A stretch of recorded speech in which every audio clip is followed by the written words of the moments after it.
Camila had just parked her car outside the supermarket when the expensive phone in her purse began to ring. She sighed irritably, thinking it was from work, and picked up the phone. But when she heard the voice, her spouse immediately changed her tone.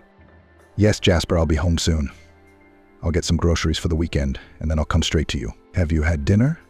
"I haven't." "Waiting for me?" "Oh, that's nice. I'll be there soon. Don't miss me."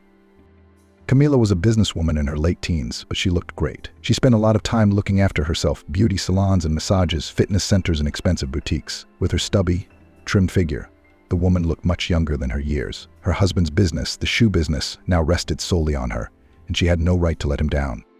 That's why Camila was busy day and night, not knowing rest. Procurement, recruitment, personnel control, accounting audits and reports, important negotiations, all this fell on her fragile female shoulders. Her husband 5 years ago was confined to a wheelchair for the rest of his life. The accident was to blame, but they started from scratch, together, shoulder to shoulder. First they traded at the market, then they opened their own shop, then another, and the business went from there.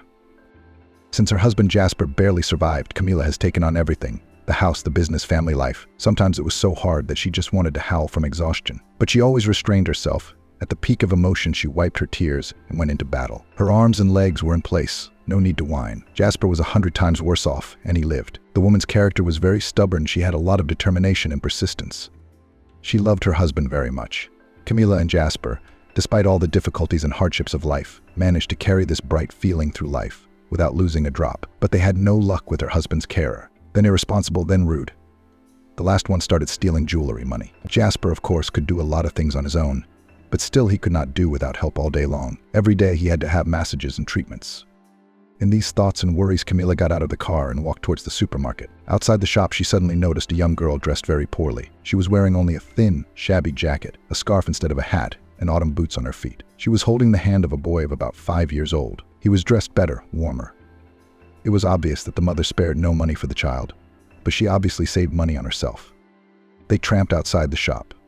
The son was pulling his mother by the hand, and the woman's eyes were so sad and hopeless. She looked around fearfully from side to side, as if she didn't know where to go. Camila had a trained eye and could see at once that the woman was neither a beggar nor a thief. She was just confused and did not know what to do. For some reason, Camila felt unbearably sorry for this poor young mother, and she thought, what if she was offered to be a nurse? She wouldn't steal. Giving in to the impulse of emotion, Camila approached the stranger and asked her directly, "Hello, my name is Camila. I see that you are upset about something or have something happen to you. I can offer you a job if you need one. Would you like to be a carer for my disabled husband? Decent pay is guaranteed. What I need from you is honesty and integrity, because the last carer had a nerve and started stealing. Now it is difficult to find qualified, decent staff." The young woman looked at her dazed and perplexed. You must agree that it is not every day that strangers on the street offer jobs to passers-by, so she was clearly confused. "I'm Amanda. I really need a job right now. Are you sure you're not cheating? I'm not alone, I'm with my son. I mean, as it happens, we don't have a place to live. Is it possible with accommodation? I'd probably refuse. I'm afraid I'll end up in a brothel somewhere. And then what will happen to my son?" Camila smiled amiably, took out her business card. "Look, my husband and I have our own shoe business. We have been living and working here for many years. Everybody knows us. I run in some serious circles. So don't worry, it's not a scam or some kind of slavery. I just need a good nurse, not a thief and not lazy. If you work hard, I won't begrudge you any money. So, Amanda, do you agree? It's all right. It's a big mansion. We'll give you your own room with your son. What's the boy's name?" The young woman answered, "Alex is his name. But you don't know me at all. Maybe I'm a thief too." Camila laughed. Believe me, I've been working with people for years, and I know how to understand people. You're not a thief. You're probably in a bad situation. Am I right? I can see it in your eyes. You look scared to death, confused." Amanda's eyes immediately brimmed with tears. "You were right. It's the worst. My mom died and my stepdad threw me and my son out on the street. This is the bag with all our stuff in it. Thank you. I'll do it. I'll take good care of your husband. You won't regret hiring me. Alex is calm, not spoiled. He won't be a problem." Camila smiled. "Good, get in the car. It's warm. The baby's getting cold. I'll quickly buy groceries and we'll go. It's a deal. I'll be right back." As Amanda walked with her son to the car, Camila noticed that the boy was limping badly on his right leg. At the supermarket, the businesswoman bought 4 huge bags of food. She didn't forget about the baby. She bought him some toys, coloring books, pencils, and sweets. He's got to have something to do. I felt sorry for the boy, so young and already in trouble. On the way home, Camila couldn't bear to ask, "Amanda, I noticed that Alex is limping a lot. What's wrong with him?" I'm not asking out of idle curiosity, just to see if there's anything I can do to help him. It's not something he's had since birth. The young mom sighed and answered, "No, Alex was born healthy. A year ago, he climbed a tree in the garden, but he fell unluckily and broke his leg. They put a plaster cast on it in the village, but the doctor was inexperienced. It didn't heal properly, so now he has to have an expensive operation. But I don't have that kind of money yet. I hope I'll earn it.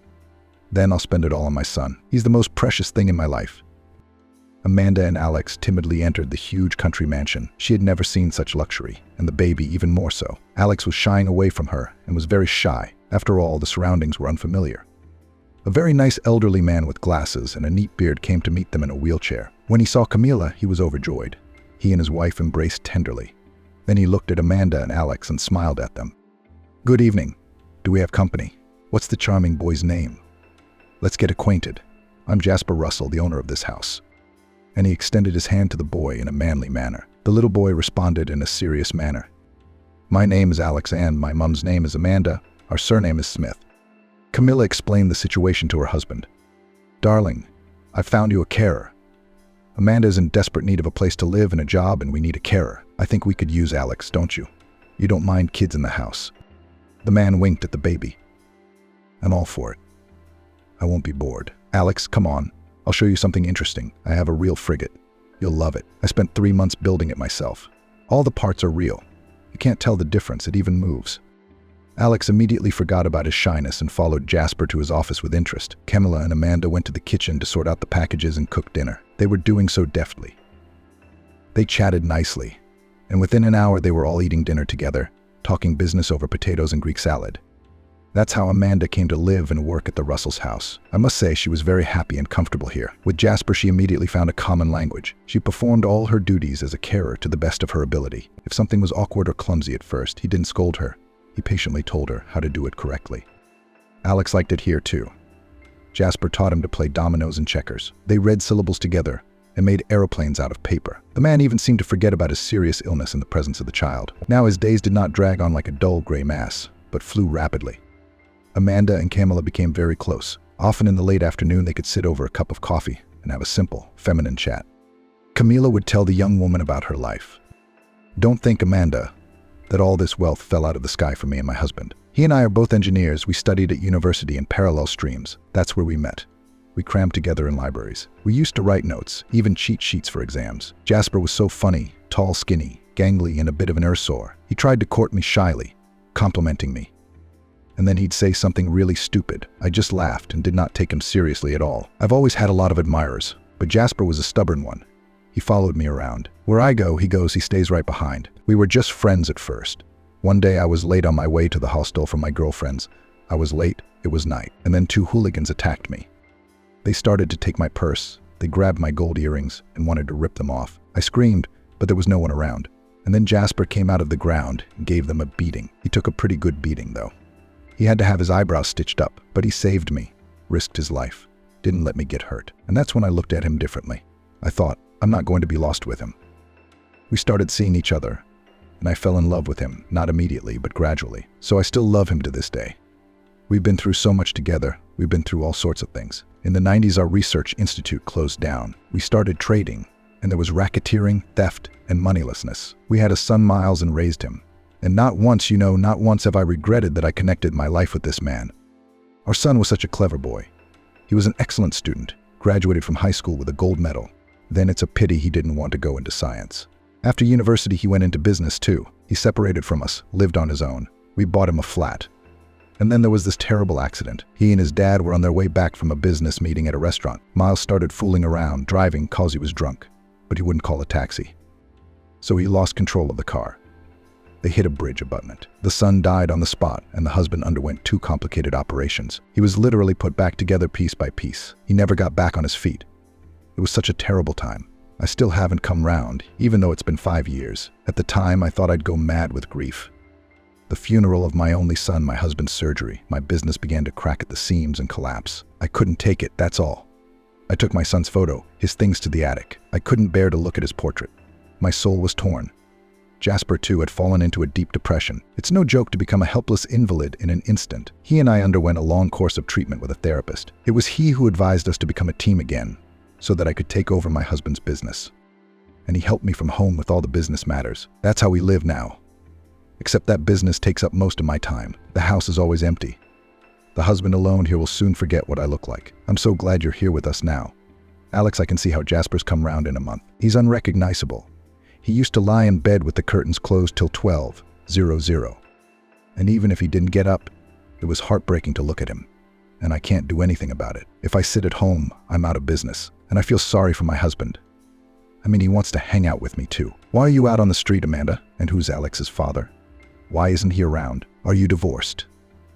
You don't tell me anything about yourself. The young woman sighed and replied, That's because there's nothing to tell. I'm from the country myself. My father left the family when I was not even a year old, so I lived alone with my mom. It was hard. I had a big farm. I helped her with everything. She was so tired, poor thing. She worked in the garden and on the farm from dawn till dusk. No matter how you look at it, it's hard for a woman alone in the countryside. And when I was 13, she brought her stepfather, that awful Sebastian, and it was hell for us. He helped a little at first, but then he started drinking. He got more and more violent. I begged my mom 100 times to leave him, but she wouldn't. I was afraid of him. I was also worried about what people would say in the village. Many men drink, and it's not considered shameful. So I barely waited until I finished school and immediately went to the city, no matter where, just to get away from the unbearable stepfather. I felt sorry for my mom. She suffered with him. But what could I do? I rented a room in a hostel, got a job as a waitress in a cafe, and then I fell in love. And the next thing you know, it's all banal. I had a fight with my boyfriend. It's a very painful subject for me. Can I not tell you about it? I'm going to cry. Amanda took a deep breath. I had to go back home to give birth. Mom, of course, forgave me, accepted it. She and I sewed nappies and cradles together. She simply adored her grandson. She had no heart for him. But my stepdad got even more upset than before. He shouted that I am a foolish bastard of his fattened up and brought on his neck, and he doesn't need a spunger. And my fellow villagers were washing their bones in the village. It's always like this. When I go out to the shop with my baby, I hear behind me, "Oh, my mother sent her to work, and she brought it in her hem. Shameless. Who is the father?" I don't know. I don't know who she's such a whore as long as my mother was alive. Alex and I still tolerated it, although our nerves and strength were already at their limit. Alex was scared to climb a tree because his kind stepfather threatened to whip him with a belt. And then Mom died. Heart couldn't take the abuse. She had a massive heart attack. After her funeral, my stepdad said to me, "I don't need you here with your bastard. Otherwise, I'll give you such a sweet life, you'll not be surprised. I'm not old yet. Maybe I'll get married. Why are you here? Where you took your son for a walk. Go and live there. Stop sitting on my neck. What was I supposed to do?" It's his house. Mom sold our house a long time ago, and he promised to put the money in the bank, didn't he? But he drank every penny of it. So we left, wherever the hell we wanted to go. I was just getting off the bus at the supermarket, standing there almost crying. What to do? I can't imagine. One suitcase of stuff for both of us. That's my whole life. No money, nowhere to go. So God sent you to me, that's why. Thank you, Camila, for sheltering me, for giving me a job. You pay good wages. If I do something wrong, you just tell me. I'll fix it in a jiffy. The tears came to Camila's eyes. She thought, God, so young, so much suffered. And there was no light in my life. It's incomprehensible. I should help the boy. It is not good to limp like this. He still has a whole life to live, Camila thought. And out loud, the woman said, "Nothing, Amanda. There will be a holiday on our street. Don't be discouraged. You and I have been talking about sad topics for the night. Let's have a drop of brandy. I'll get Jasper and go to bed. Tomorrow I'll make an appointment for you and your son to see an orthopedist at a private clinic. Let him see what's wrong with his foot." Another couple of months flew by.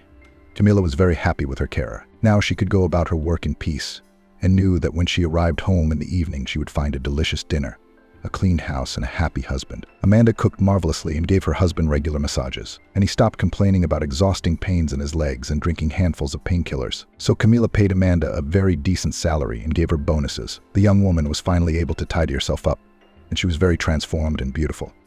She made a beautiful hairstyle, a delicate manicure, bought some fashionable things, and, of course, with persistence, she saved money for Alex's operation, not forgetting to spoil him with toys and goodies. The baby was also wonderful, calm, not by years mature and sensible.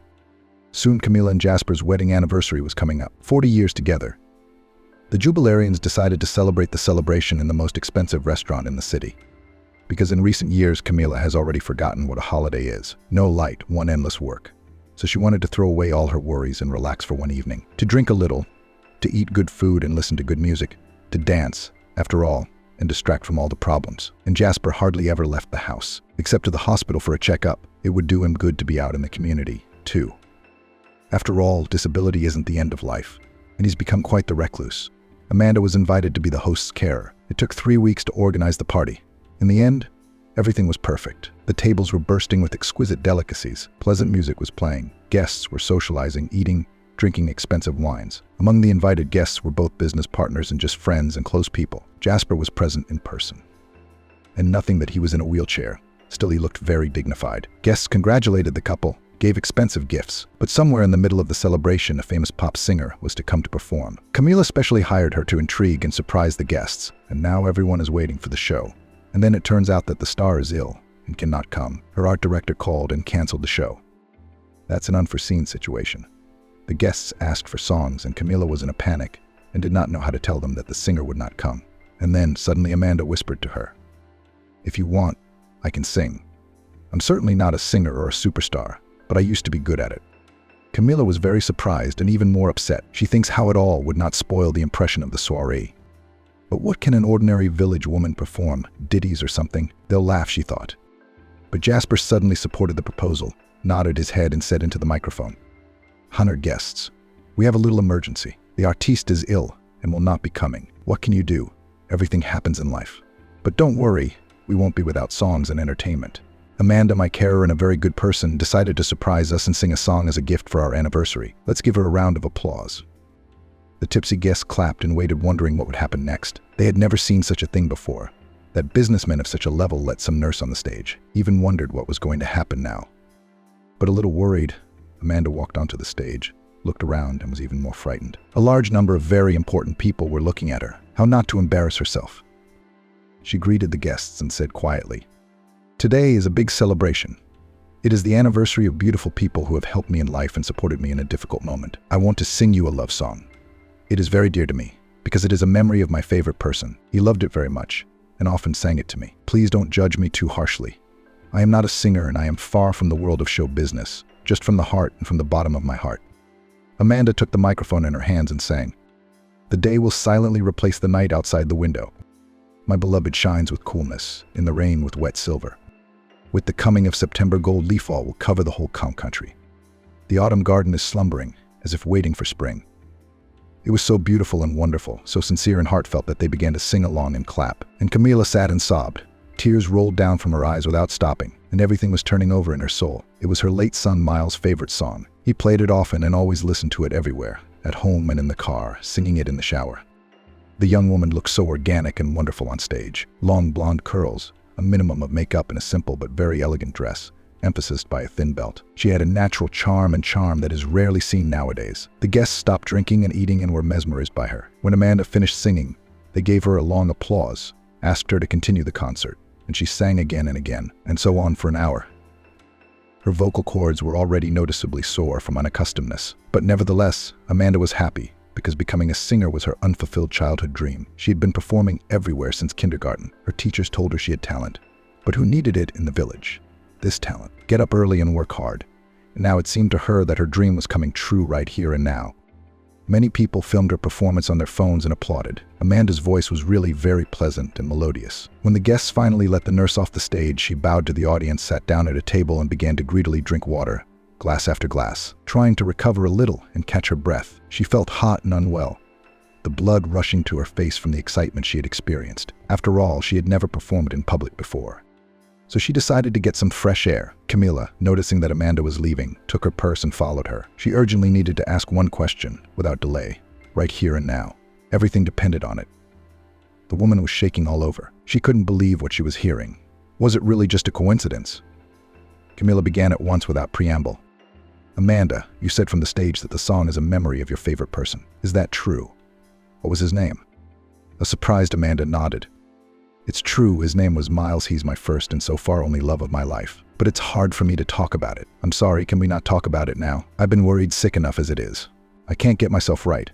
I didn't even realize it was so scary to sing in public. Camila didn't stop. She couldn't do it later. She had to find out now immediately. She pulled a photo of her son out of her purse and held it out to Amanda. Do you know this man? Be honest, I need to know the truth. It's very important to me. Amanda took one look at the photo, cried out and collapsed, right on the steps of the restaurant, senseless. Panic set in. There was a commotion. We called an ambulance, and while they were on their way, they tried to revive the woman on their own. They splashed her with cold water and slapped her cheeks. Finally, little by little, Amanda came round. Camila exhaled a sigh of relief. Amanda, what's wrong? Are you not feeling well? Were you overexcited when you were singing? You scared us all. The young woman suddenly burst into tears and said quietly, that guy in the photo is my first love and Alex's father. I never expected to see him. It's been so many years I can't forget. I can't get over it. Amanda continued her story. Who is he to you? Where did you get his picture? Camila was sobbing now. Jasper was just in shock. That's our son Miles, who died in an accident 5 years ago. So Alex is our grandson. Oh my God, what a blessing. I mean, we thought we were alone, without a single family member. It's just unbelievable. The guests, having learnt the stunning news, almost fell from their chairs. Wow, the son of the nurse turned out to be the grandson of businessmen. You don't always see that in soap operas. That's the anniversary. We didn't go for nothing. Already at home, sitting late at night in the kitchen with a cup of coffee, Camila asked, Amanda, tell me how you met Miles and why we knew nothing about it. What was the reason you broke up? You see, as a mom, I want to know everything that was going on with my son. It's important to me. I'm not going to judge you or accuse you of anything. I just want to know more about my son's life. Amanda sighed heavily and began her story. When I was working as a waitress, Miles used to come into our cafe for coffee and a snack. That's how we met. I liked him right away. He was such a cheerful, nice guy. He complimented me. Then one day he gave me a bouquet of flowers and asked me out on a date. I was so nervous. I thought I was going to die. Our love was mutual. I knew for sure. I felt with every cell that he loved me. We started dating. He was the first and only man I'd ever been with. Everything was so wonderful. The poems he read to me, the songs he wrote, the songs he sang in my ear. It felt so good. No one has ever looked after me like that. I still have it here in my soul. I thought we'd get married. I truly believed we'd be together for life. Miles introduced me to his friends. We went on a few camping trips. And then I started to feel nauseous and sleepy. I was stupid. I didn't realize what was going on for a long time. I thought I was poisoned or sick. And when I bought the test, I was shocked, pregnant. I rang Miles straight away. I was on wings. I can imagine how happy he'll be, because it's his baby. Amanda continued her story. Already imagined how he introduces me to my parents. I saw myself in a wedding dress. It's so important for every girl. But when Miles heard this amazing news, he immediately lost his temper and started to persuade me to have an abortion. Amanda, how could you do that? I thought you were using protection. What kind of children at our age? I want to live for myself. I haven't told your parents anything yet. And now you're pregnant. Maybe we shouldn't rush into it. We have our whole life ahead of us. I love you a lot, but pregnancy wasn't in my plans, to be honest. But what kind of parents are we? I was so angry then, so hurt. I slapped him and ran away crying. Everything inside of me was so tight. How could it be? So sleeping with me was part of his plan, but a pregnancy that happened because of it was not. He called me several times and I didn't pick up the phone. I couldn't forgive him for those words. Much later, I hated myself for it. I'm sure Miles wanted to apologize and make up. He was really nice. He just got confused. And then he disappeared completely. I was in so much pain. I thought he'd left me. I only found out through acquaintances that he had died tragically. It was a disaster. I didn't even know who his parents were. So I had to quit my job and go home to my mom's village to give birth. That's the story. But Miles is still here in my heart. I can't forget him, that's all. I loved him very much, and he loved me too. I know that for a fact. Camila was in shock. Her head was spinning. My poor girl. I can imagine what you've been through, how you've suffered. But you have to admit, it was an incredible coincidence that I met you that day outside the supermarket. You wouldn't believe it. I looked at you and something in my soul turned upside down. It must have been fate that brought us together, I guess. You're the closest thing we have to family now. And so is Alex. Thank you, sweetheart, for not having an abortion and keeping the pregnancy alive. Gave us a grandchild. And don't hold it against Miles. Camila said softly. He's not a meanie. I'm sure he is. He was just very young and inexperienced at the time. So he didn't know what to say. Do you want us to go to his grave tomorrow? You've probably never been there. Amanda nodded quietly. I want to talk to him. Apologize to him too. We've both been good. He said something stupid. I took offense. Pride flared up in a stupid way. We had a fight. and broke up. But things could have been very different. The next day, the women drove to the cemetery to visit Miles. Amanda stood frozen. For a long time, she looked at her favorite brown eyes with a squint from the portrait, and at the familiar dimple on her chin. Then suddenly she fell down on his grave and burst into tears. She stroked his portrait and whispered something to him for a long time. Camila sat quietly on the bench, realizing that it was the right thing to do. Let her cry. These are tears of purification. With each tear she shed, she would feel better. All the resentment and anger that had been accumulating all these years would go away, and her soul would finally become calm. Alex underwent a very complicated operation. Then there was a long rehabilitation. Amanda sat with him nonstop and Camila took over at the hospital. She and her husband paid for everything. They couldn't spare any money for their grandson. When the boy was discharged, they consulted and decided that it was time for him to tell the whole truth about his father and grandparents. Jasper took over this difficult conversation. He got on well with the boy and was sure he could find the right words to explain everything to him. In the evening, he drove the pram into Alex's room. He was drawing something, concentrating. The man looked at the drawing. There was a man, a woman and a child, also a sun, a sky and the sea. Jasper praised the boy. Great drawing. Let me guess who's here. That must be you. And that's your mom. And who's that? I don't get it, the boy said seriously. That's right, you guessed it. And this is my dad. I want him to be with us so much. When I ask my mom about my dad, she gets sad and kisses me and doesn't say anything. Jasper felt everything stir and turn inside him. He asked, "Would you like to have your own grandparents?" Alex smiled. Of course I would. Only my grandma died and there's no one else. It's just me and Mummy. Jasper cautiously started to get to the main point. No, Alex, you're wrong. You have your own grandparents. Do you want me to tell you a story? The boy nodded with interest and the man began the story. Your mum and dad loved each other very much, like a prince and princess in a fairy tale. But then it just so happened that they had a falling out. Adults sometimes do such irreparable stupid things. You'll understand when you grow up. And then Mummy gave birth to you. Such a nice boy. And Daddy, it just so happens he's not with us now. He's up there in heaven. That's why Mummy gets so sad when you ask her where Daddy is, you know? But you have your own grandparents. They just didn't know they had such a wonderful grandchild. Can you believe it? And now they do. Your grandfather is me, Alex, and your grandmother is Camila. That's the story. Are you happy about that? We'll never be apart now. We'll live together. If you want, we can go to the sea together in the summer. You've never been there. Alex jumped up and deftly climbed into Jasper's arms, wrapped his small arms around him and clung to him trustingly. How cool that you found yourself. I liked you right away for a reason. I knew you were good. The man felt such a wave of tenderness and love for his grandson that tears came to his eyes. He hugged the little guy in return, too. Alex, grandson. I'm really glad we found you, too. So, shall we go get to know Grandma in a new way? Alex nodded happily, and they left the room. Amanda and Camila were on pins and needles. They were all waiting to see how the conversation would end. The women were worried whether the baby would understand everything. But when a happy Alex ran up to Camila, hugged her and said, Grandma, I'm glad you've been found, all their doubts were dispelled. Alex exclaimed, You are the best. You saved me and Mum. Camila cried tears of emotion and hugged her grandson too. Amanda followed with tears.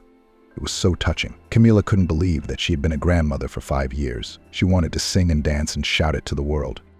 Jasper gave his grandson the coolest phone, and the happy boy ran off to his room to play with it. Not half an hour later, he flew out again and told everyone, Mom, you're an internet star. Your songs have got 1,000 hits. You've got loads of likes and comments. Did everyone like the way you sing?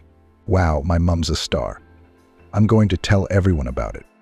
Surprised Amanda could not understand anything. She wasn't really interested in the internet, but when she went to YouTube, she was astonished. It turns out that one of the guests posted on the network her performance at the anniversary, just for fun.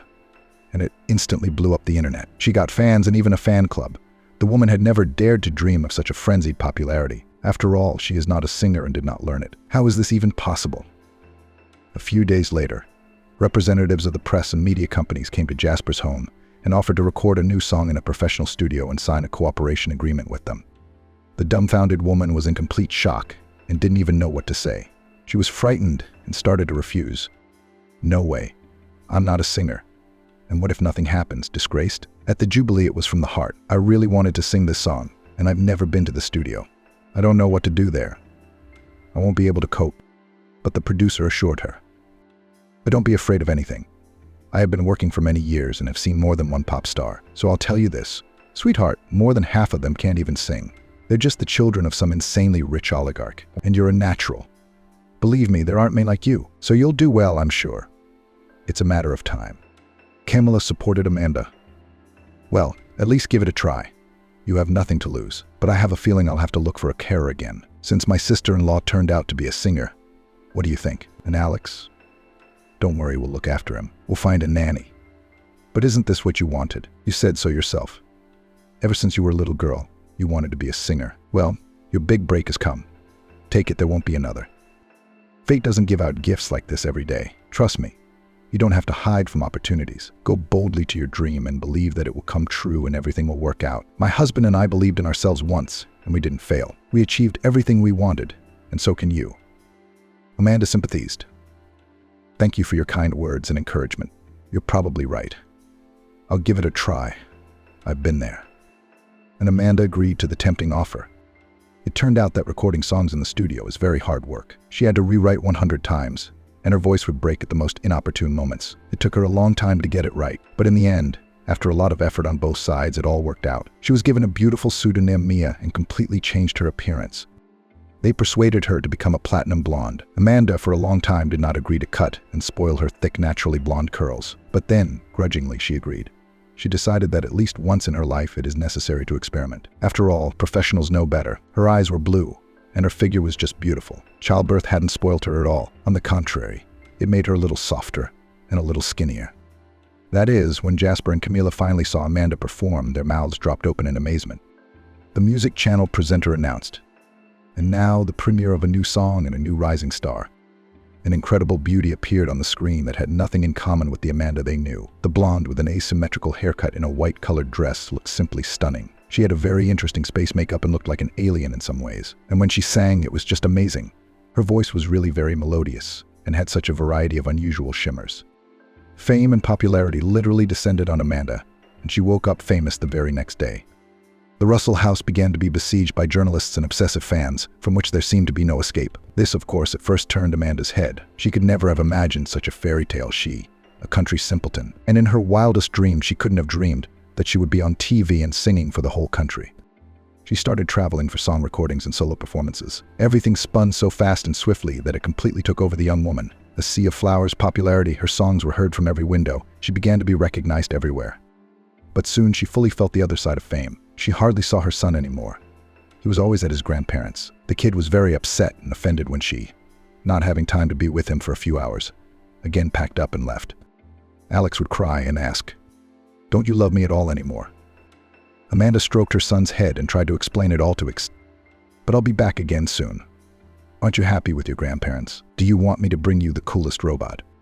Only the little boy twisted his head sadly. "Why would I need a robot if you're never home?" It was tearing the woman's heart to pieces. She realized that she was becoming more and more estranged from her son. The boy was becoming withdrawn and sad again. She used to be one with him. It became almost impossible to go out and just walk around. You had to smile, keep your face, and say only what was prescribed by the producers. After the performance, a buffet with champagne and the strongest headache in the morning. Men looked at her a lot, and some made unmistakable hints of intimacy. Like, what's the big deal? In show business, it's normal. It was more exhausting than any job in the countryside. And Amanda was getting really tired of it. She wanted to cry more and more often, to close herself in 100 locks and run away from everyone, and just be a little alone with herself. One day at one of her recitals, she was given flowers by a very nice young guy. He modestly said, "Amanda, you sing so well. I didn't know Miles' fiancé had such talent." Amanda almost shrieked. "You knew Miles? I don't remember you. Have we met?" The guy smiled. "Crossed paths a few times in company. Remember when you and Miles used to come to our country house? We played love songs on the guitar until the night before. I really liked you back then. You didn't even look at me, unfortunately. You were completely absorbed in my friend, so I didn't bother you. But now I can get to know you better. Or does a star like you not meet ordinary guys anymore? My name's Kevin. Do you want to grab a coffee? Or do you want me to take you for a ride on my bike around the city at night? Anything you want. Just say the word." Amanda suddenly looked at him intently and said quietly, "I want you to take me away from everyone." Amanda said quietly, "I just want to sit in silence and be quiet. Can you give me a gift like that, Kevin? To have silence and not a living soul around. If you knew how tired I am of all this fuss." He didn't say anything, but took her hand in his. He took her by the hand and led her out the back door in his concert suit. They climbed the outside stairs like thieves. Then he put her on a huge black motorbike, put her helmet on, and said, "Hold on tight." And off they went. Amanda had never experienced such drive and thrill. The night, the blinding headlights, the speed and the sparkling summer wind. They drove for quite a long time. When her companion turned into the woods, Amanda tensed. There was no telling what this guy had in mind. But when she found herself in a lovely clearing near a lake outside of town, she was thrilled. They hardly spoke. They sat cuddled together on the edge of the shore, dangling their feet in the cool water and thinking to themselves. Kevin threw his warm leather biker jacket over her shoulders to keep her warm, and both of them felt so good together, so relaxed, and didn't need anyone else around. Amanda said quietly suddenly, "You know, I've only just realized that I don't want popularity or concerts. I'd like to be with my family, with my son, and no one else, you know. It's all so tinsel. I'm so exhausted. I don't see Alex at all, and he resents me, he misses me. I mean, we've never been apart for so long before." Kevin turned her sharply towards him and kissed her passionately on the lips without asking permission. She tried to pull away at first, but the passion overwhelmed her, and she responded to the kiss. A million electric shocks surged through her body. Her whole being quivered and begged for more. The young man said quietly, "Amanda, marry me." Amanda was stunned by such an unexpected proposal on the first night of their acquaintance, but then she remembered Camila's story and replied, "I guess everything that's going on right now is completely crazy on my part, and I'm a fool. But I agree. I hope I don't regret it ever. I want to believe you, Kevin. I really do. I'm tired of being alone. I just want to be a weak woman." And they merged again in a passionate kiss and did not hold back their embrace until dawn. Amanda had not felt this good and peaceful in a long time, and it seemed as if they had known each other forever. They felt each other even without words. In the morning, back in the city, Amanda changed her life once again. She went completely into the shadows, agreed with the producer that there would be no public appearances, just recording songs occasionally and for the soul. Yes, it was a breach of contract and she was expected to pay a penalty. So be it. She took Alex away from her grandparents and went to live with Kevin in a 2-bedroom flat in the center. She was, of course, insanely scared. After all, she basically had absolutely no idea what kind of character he was. Would he love Alex? Would they get along? She didn't know why she had trusted so blindly, in fact, a complete stranger. She just felt in her gut that he wouldn't let her down, that's all. She disappeared from the stage and screens as suddenly as she appeared, and only sometimes on the radio sounded new hits with her voice. Fans continued to storm the Jasper house in the hope of catching her, but all in vain. They wondered how and why the rising star left the stage at the height of her popularity. I mean, it's stupid. She could have become famous for the whole country. They didn't realize that Amanda had just chosen a woman's happiness, and it was much more important than any shows and concerts, and you can't buy it with all the money in the world. Amanda and Kevin quietly signed the marriage and began to live as a normal family. Alex and the man immediately found a common language and got along. After all, the boy was very good-natured and open. The little boy sincerely rejoiced that his mother is now again near him, that there was a daddy, that they walked together, watch movies and ride bicycles in the park. Amanda had grown her beautiful blonde, long hair back, fit into her favorite jeans, wiped off tons of makeup and was herself again. There was no need to smile lusciously, answer tricky, uncomfortable questions, and stay for those cocktail parties, where almost every other man was trying to look under her skirt and pester her. She felt so good and comfortable in her little threesome world that she didn't need anything else. They didn't forget Grandpa and Grandma. They visited Alex regularly. Those closest to her understood her desire to go into the shadows, especially Jasper. "You did the right thing, girl." How many of them are there, starlets who went off into the sunset as quickly as they lit up, and live out their lives alone at the very bottom? Nobody wants them. Fame, alas, fleeting, but family it is forever. If you feel in your heart that you love, you should choose family. Alex was so worried when you were recording all the time. We didn't need toys, entertainment, or phones. He'd give it all up just to have his mom around. After all, childhood is only once, and you can't get it back. And it's hard to make up for lost time. So you're a good girl for realizing that. We're proud of you. I think Kevin is a good man. He won't let you down. Amanda gave Jasper a heartfelt hug. "Thank you for your support. I'm just apparently not a very public person. I don't like invasion of privacy. And none of this stuff is for me. It's much nicer for me to watch a film at home with my family than to answer questions from journalists. Now I record a few songs a month, and all this brings tangible income and pleasure to me. I like to sing, no matter how it is, and I don't need more than that. Kevin's my boy. He works for a construction company as a foreman, so he provides for us as well as a carer." Jasper laughed. "Well, more or less, but I certainly couldn't find a carer as soulful as you. But you have become our nearest and dearest, and Alex too, and I'm very happy about that. Camilla and I no longer feel like lonely old people who don't need anyone. I've already signed over the whole business to Alex when we're gone. It's all rightfully his. When he grows up, I'll teach him everything and prepare him for it, to raise, so to speak, a worthy replacement." Amanda sympathized. Thank you, Camilla. And for everything. If it wasn't for you, I don't know how my fate would have turned out. You helped me get back on my feet at the most difficult time of my life. Before I even knew Alex was your grandson. Just like that, like a human being. And that's worth a lot. Kevin turned out to be a wonderful husband and father, and Amanda didn't regret just going with him then, trusting him with her life. He wasn't at all like Miles, the fun-loving, blabbermouth type. Kevin was a man of few words, sometimes even silent, but he proved his love every day by his deeds. For Amanda, the simple things were much more valuable.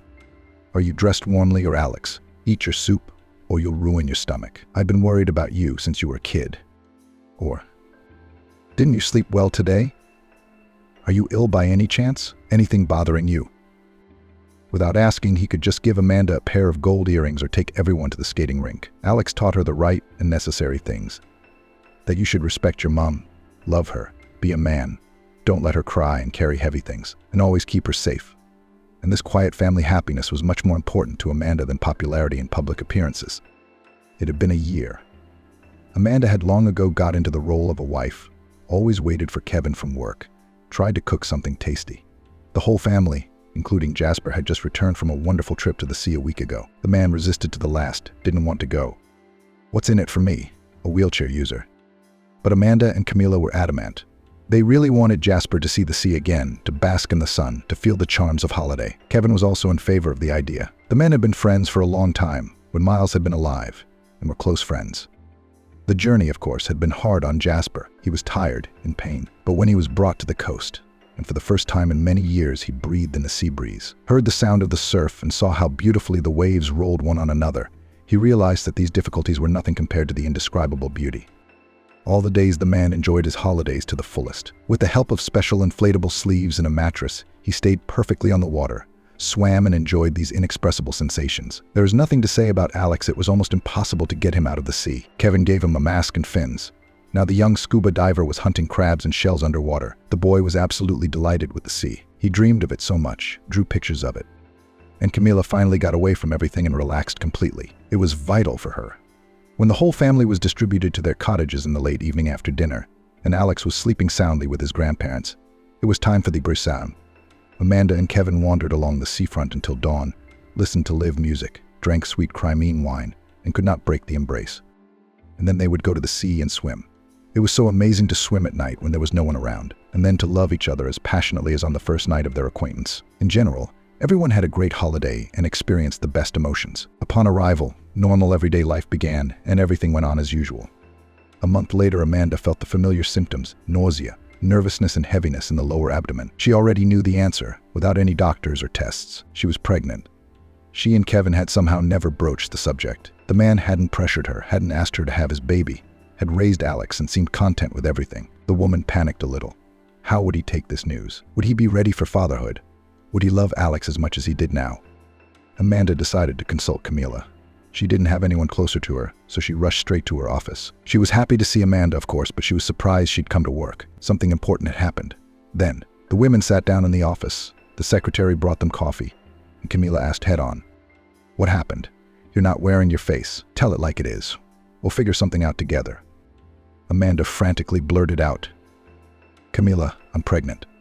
What am I going to do? I'm so scared. What if Alex loves me less afterwards? And anyway, how do I tell him?" The woman leaned back in her chair, took off her glasses, and laughed heartily. "Well, you've got to be kidding me. I thought something had happened. Congratulations. It's wonderful. Every man wants a child from his wife. But why are you getting yourself worked up? Why are you making up all these scary stories?" Amanda babbled. "But he's never talked about it at all. Never even mentioned having kids. What if he doesn't want it? I'm so afraid of losing someone I love again, like I did with Miles, you know." Camilla only waved her hand. "You were both young, foolish then. Things are different now. Kevin is just different. He keeps all his emotions inside. But that doesn't mean he doesn't want kids. It's just that he's patient, tactful, doesn't push you and waits for it to happen on its own. And he won't fall out of love with Alex. Don't worry now. Call him and tell him I'm waiting, 'cause I know you. You're going to spend the next couple of months torturing yourself and me too." Amanda pulled out her phone and dialed Kevin's number. He answered anxiously. "Hey, what's up? You've never called me at work before. Is Alex sick?" Amanda was completely confused. But Camilla showed her fist and she made up her mind. "Kevin, I'm pregnant. We're having a baby." There was silence on the phone, and then he answered just as calmly. "Great, here's the deal. On Tuesday I'll make an appointment for you with a good doctor, and you'll be registered. No worries, no worries. And don't go to the gym or go on any of your crazy diets. Just eat what you want. We'll talk it over tonight." Amanda exhaled and almost cried. "Camila, why didn't he say he was happy, that he was glad? Miles was so different." Camila replied, "We don't make a big deal of it. It doesn't matter. Yes, he's not jumping up and down with happiness, but he's already thinking ahead about how to keep you safe. He's a real man and the head of the family. You can't find a man like that these days, and you're getting yourself all worked up. I think Alex will be happy to have a little brother or sister. Jasper and I are going to have another grandchild too, you know that. All right, silly girl, run home and get your dinner ready. Make the family happy. Such an occasion. I'm going to make Jasper happy tonight too, can I?" Amanda picked Alex up from daycare and they baked a cake for Daddy. The anticipation was unbearable. Finally, the front door opened and her favorite walked into the flat. He was holding a huge bouquet of flowers and presented them to Amanda with the words, "Today is the best day of my life. Thank you, sweetheart. Now our family will be even bigger and stronger." And then tossed a joyful Alex up in the air, as always, and told him, "Did you know you're going to have a brother or sister soon? You're very lucky you're going to be the eldest, and therefore in charge. Isn't that great?" Alex thought, serious as always, and then answered, "Just dibs. Let him listen to me and don't break my toys, okay?" Everyone laughed and kissed the baby, and Kevin replied just as seriously, "Deal all right. Let's go to dinner. Who's going to wash their hands first?" And they raced like little children to the bathroom, while Amanda looked at them adoringly and was the happiest wife and mother at that moment. Robert had been surrounded by female attention since kindergarten. The girls tried to be paired with him at matinees, brought him candy and cookies from home, insisted that at quiet time their crib was next to each other. They demanded at home that they bought the most beautiful hairpins for their hair or weave into the braid a brighter colored ribbon. This frenzy never ceased. At school, this state of affairs only worsened. Not by years, a tall boy with dark hair and blue eyes broke the hearts of not only classmates, but also teachers from the fairer sex. They did not raise their hands to reprimand him or lower his grade when his answers were not up to the highest grade. Although his appearance did not resemble the appearance of an angel, he did not look like a demon at all. He was like a stately, humble Greek god with a piercing gaze and an enchanting smile. He didn't speak, but he spoke the words that obediently formed into correct sentences without stuttering. He studied easily, took prizes at Olympiads in all subjects, gallantly asked girls to dance at festive parties, moved amazingly during incendiary discos, turning any music into his obedient servant. Robert and Elizabeth were inseparable almost from the very beginning of their acquaintance. It was useless to drive a wedge between them. The girl moved to this city with the family of her military father. She was laconic in everything: clothes, hairstyle, school bag, pens, and notebooks. When the class wanted to make fun of it, Robert was right there. Somehow it happened that he took under his protection a little girl who stood last in the long row in gym class.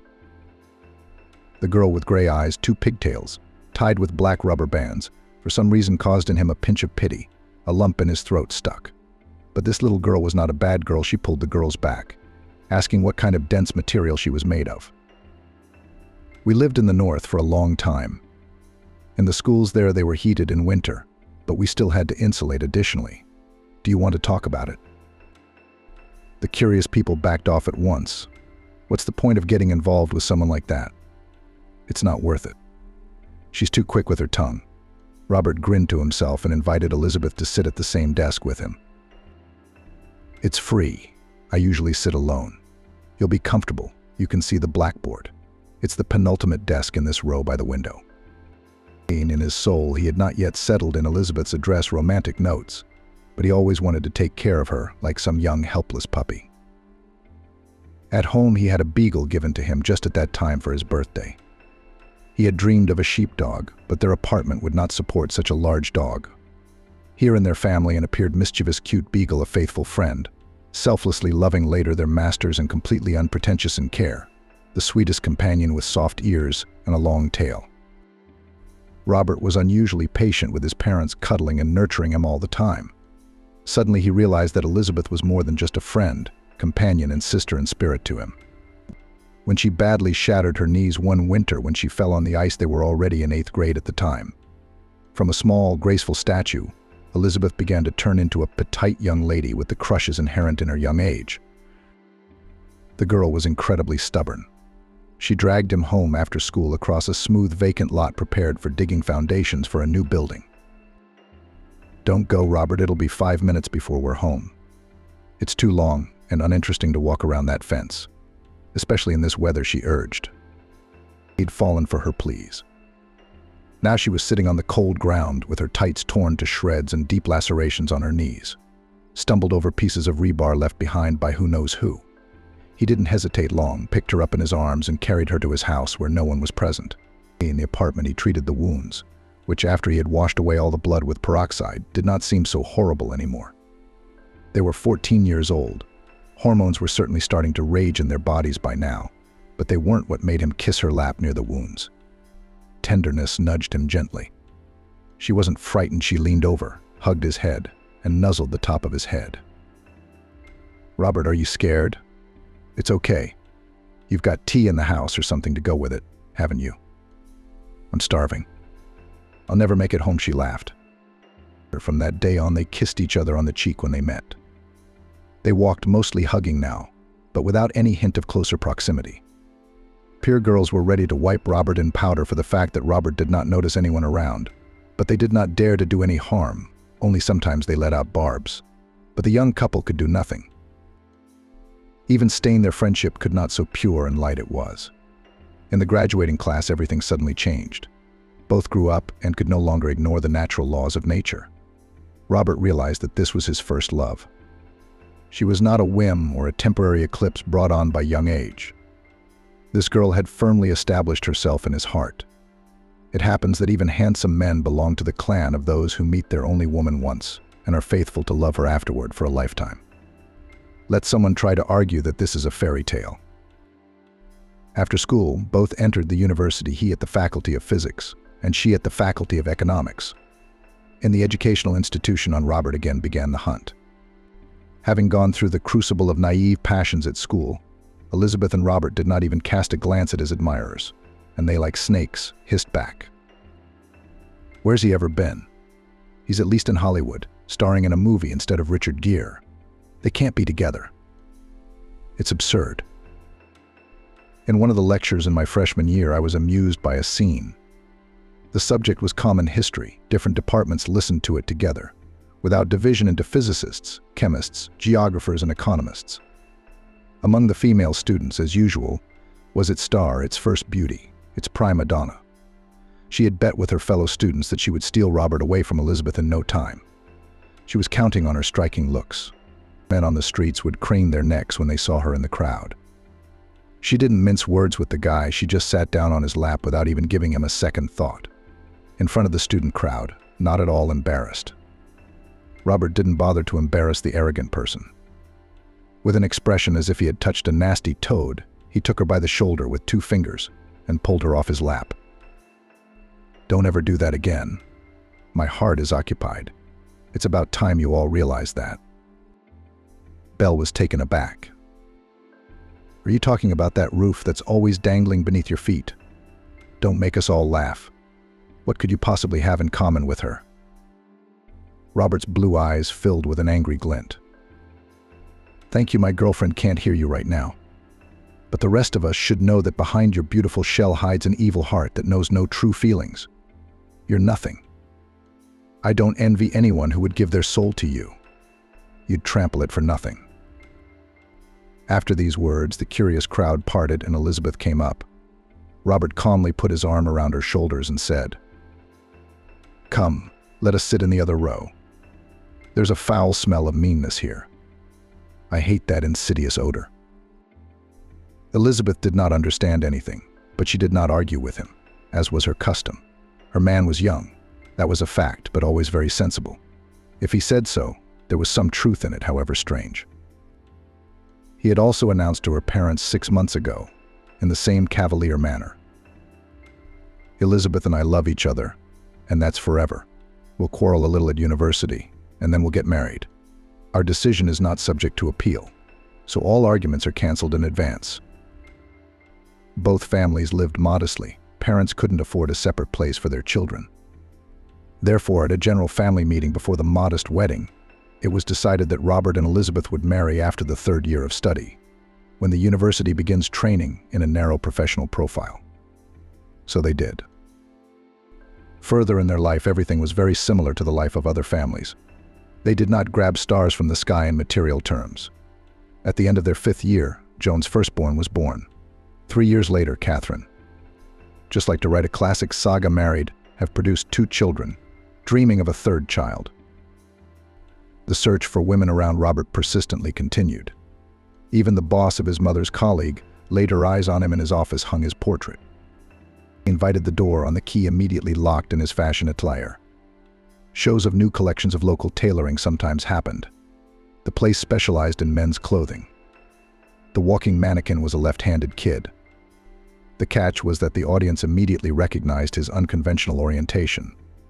The audience started laughing. And then Robert caught the eye of the businesswoman. We don't want such a nature to go to waste. And we don't want such a nature to go to waste. Young man, only dress up, and the butterflies will no longer choose suits for clients, and this miracle to admire. Catch a Guy decided to catch a high fee, which intended to also include services of a personal nature for herself and defile on the runway for business. When I told Robert the salary, he couldn't believe his ears. What kind of accomplishments? You offer me a salary 5 times more than my mother, a seamstress with vast experience. The woman once again assessed him from head to toe. You seem like a big boy, bigger than some. I don't need to explain it to you. If you are obedient, I will buy you an apartment, a car, fancy rags, accessories. I will take you to restaurants and hotels. I will teach you to have an elite vacation at the seaside. You'll travel with me a couple times a year. Isn't that a tempting prospect? I think you misunderstood me. Robert removed her hand. I'm not the one to make that kind of offer. Find yourself another easygoing boy, and don't let my refusal to get back at my mother make you regret it. The incident was over. The lady didn't bother him anymore.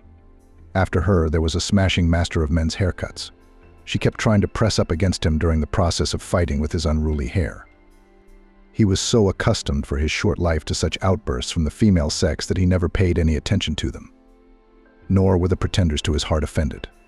He was too good-looking. It's a sin to be angry with such a man. Robert, even in the university, disappointed in applied physics. It wasn't the way he'd envisioned it at school. All the 4th and 5th year in the evenings he went, as if on the 2nd shift, to the liquor factory to work part-time. They just loaded the finished product for shipment to the regions, and they lived in a rented apartment. There was a new monetary unit, 1 gun, or 1/2 liter for stronger drinks. Jokes are jokes, but Jennifer and Robert themselves were indifferent to alcohol. But they used it actively as gifts, to a plumber for replacing a faucet, to an electrician for repairing the wiring. Robert was constantly missing at work. During the day he worked as a design engineer at a machine building plant, and in the evenings a loader. Jennifer sat with the children, smoothly transitioning from one maternity leave to another. She had not yet applied her talents in economics. They lived amicably. Robert got along with his wife's parents, Jennifer with his parents. The usual family unit. That seemed to be the end of their story. But would fate let them go without a trial? They were waiting for a loving couple. And what a couple. The attack of severe pain in his back caught Robert in the evening. It was a cold winter at home. He was still working at the liquor factory. Times were tough. Although Jennifer had put her eldest son in kindergarten, the younger Catherine constantly demanded attention and was often unreasonably cranky. It was impossible to go outside with her in cold weather. Pulling pain with periodic sharp jabs in the area of the spine forced the man to go to the doctors.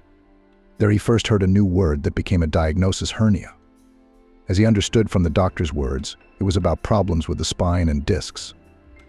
The doctors assured him that if he took care and did not lift heavy weights, everything would be fine with constant monitoring. He would live happily ever after.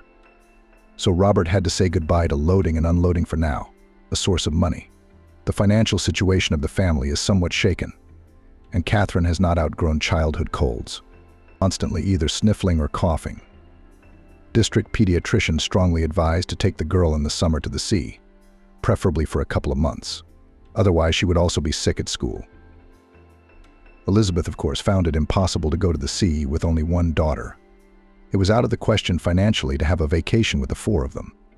The solution was to choose the lesser of two evils. Go to the sea with the three of us and the children. Robert somehow in 2 months will get out to them at least for a weekend. That's how the three of them went to the more or less democratic Anapa. Robert stayed home to do chores. Since some time a new tenant had settled in their house, a woman in her 40s, the owner of several clothing stores in the city. She moved into an apartment in a remote neighborhood, she said, so that the eyes of her husband, after a high-profile divorce, did not see her. The clever husband tried to sue half of the business from her, and the case with boutiques she created and developed herself. As she liked to quote the hero of the movie, Ivan Vasilievich changes profession by hard labor. Andrei and the yard-bright lady immediately noticed, and he seemed to her so flawless that she immediately wanted to participate in his fate. She invited him to work for her. Engineer, physicist, and fashionable business, two parallel planes. But surprisingly, he did well. His machine-building plant was living its last days. The technological lines were obsolete. No one, not even the most talented designer, could come up with anything ingenious to get this enterprise back on its feet. And the neighbor needed an assistant with decent looks, who could charm the partners with charisma and impeccable manners. Robert was perfect for this role. As for his wife, she just needed a deputy with an ideal reputation as a model family man. Her chain of stores was called Family. It stood for 7 friendly eyes. They sold clothes for men and women, as well as for children. Michael was very skeptical of her suggestion. He laughed, "Where am I with my technical education? And where are the clothes, new collections, all this glitter and tinsel of rags and accessories?"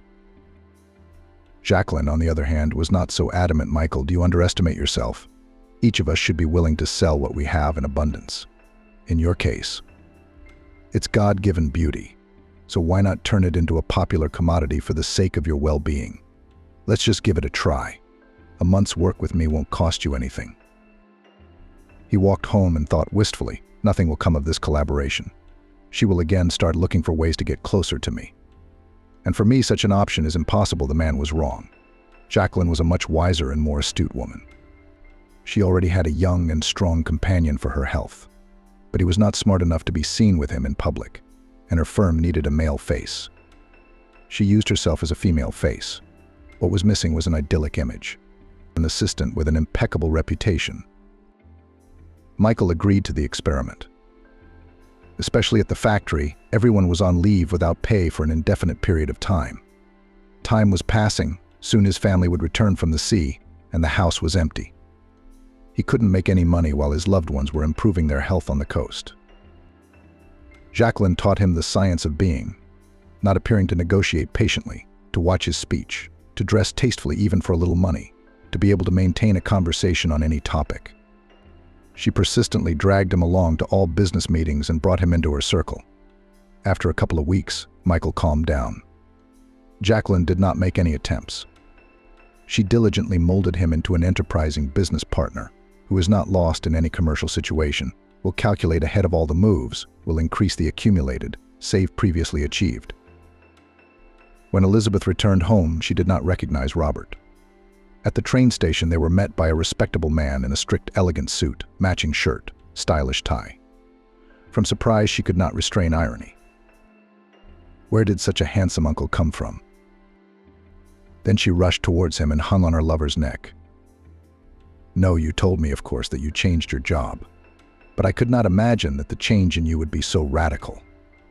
At home, in a clean apartment, Elizabeth and the children were waiting for a set table, new toys, items of clothing, bought by the head of the family as a gift. It would be a happy life. But insidious envy is always around. In a barrel of honey finds a spoonful of tar. The range of Robert's duties included not only labor everyday life, but also accompanying the owner of the stores, Jacqueline, to corporate events held in her company and at the enterprises of colleagues in the trade. For some time now, Jacqueline had been obsessed with the idea of expanding the chain with 2 new department stores. She suddenly wanted families to be able to shop in her facility entirely without leaving the buildings and retail space. She was already negotiating for furniture. But even that didn't seem enough for her. In her dreams, she saw people coming into her realm for the day. In addition to non-food items, peeking into retail outlets with a large assortment of high-end products from farmers and private owners. Then it's off to a cafe, a pastry shop to celebrate successful purchases with drinks and sweets. She even found such a chef that she believed in success in advance. His handmade cakes and pastries were amazing. Even adherents of eternal diets could not resist and sat down at the table with everyone. The business promised to be very profitable and promising. Only one obstacle hindered these endeavors. An official from the city administration did not want to put her signature on the authorization documents for operation. She was an impenetrable old-school aunt, with no visible weaknesses. Jacqueline went all out, pulling in all her connections. But the case was stalled. Robert's boss was quite desperate, but then she learned a thing that made her hair stand on end. It turns out that the Iron Lady secretly liked to play, went to neighboring cities to indulge her passion for gambling away from the prying eyes of fellow countrymen. Moreover, she was very fortunate in this vice of hers.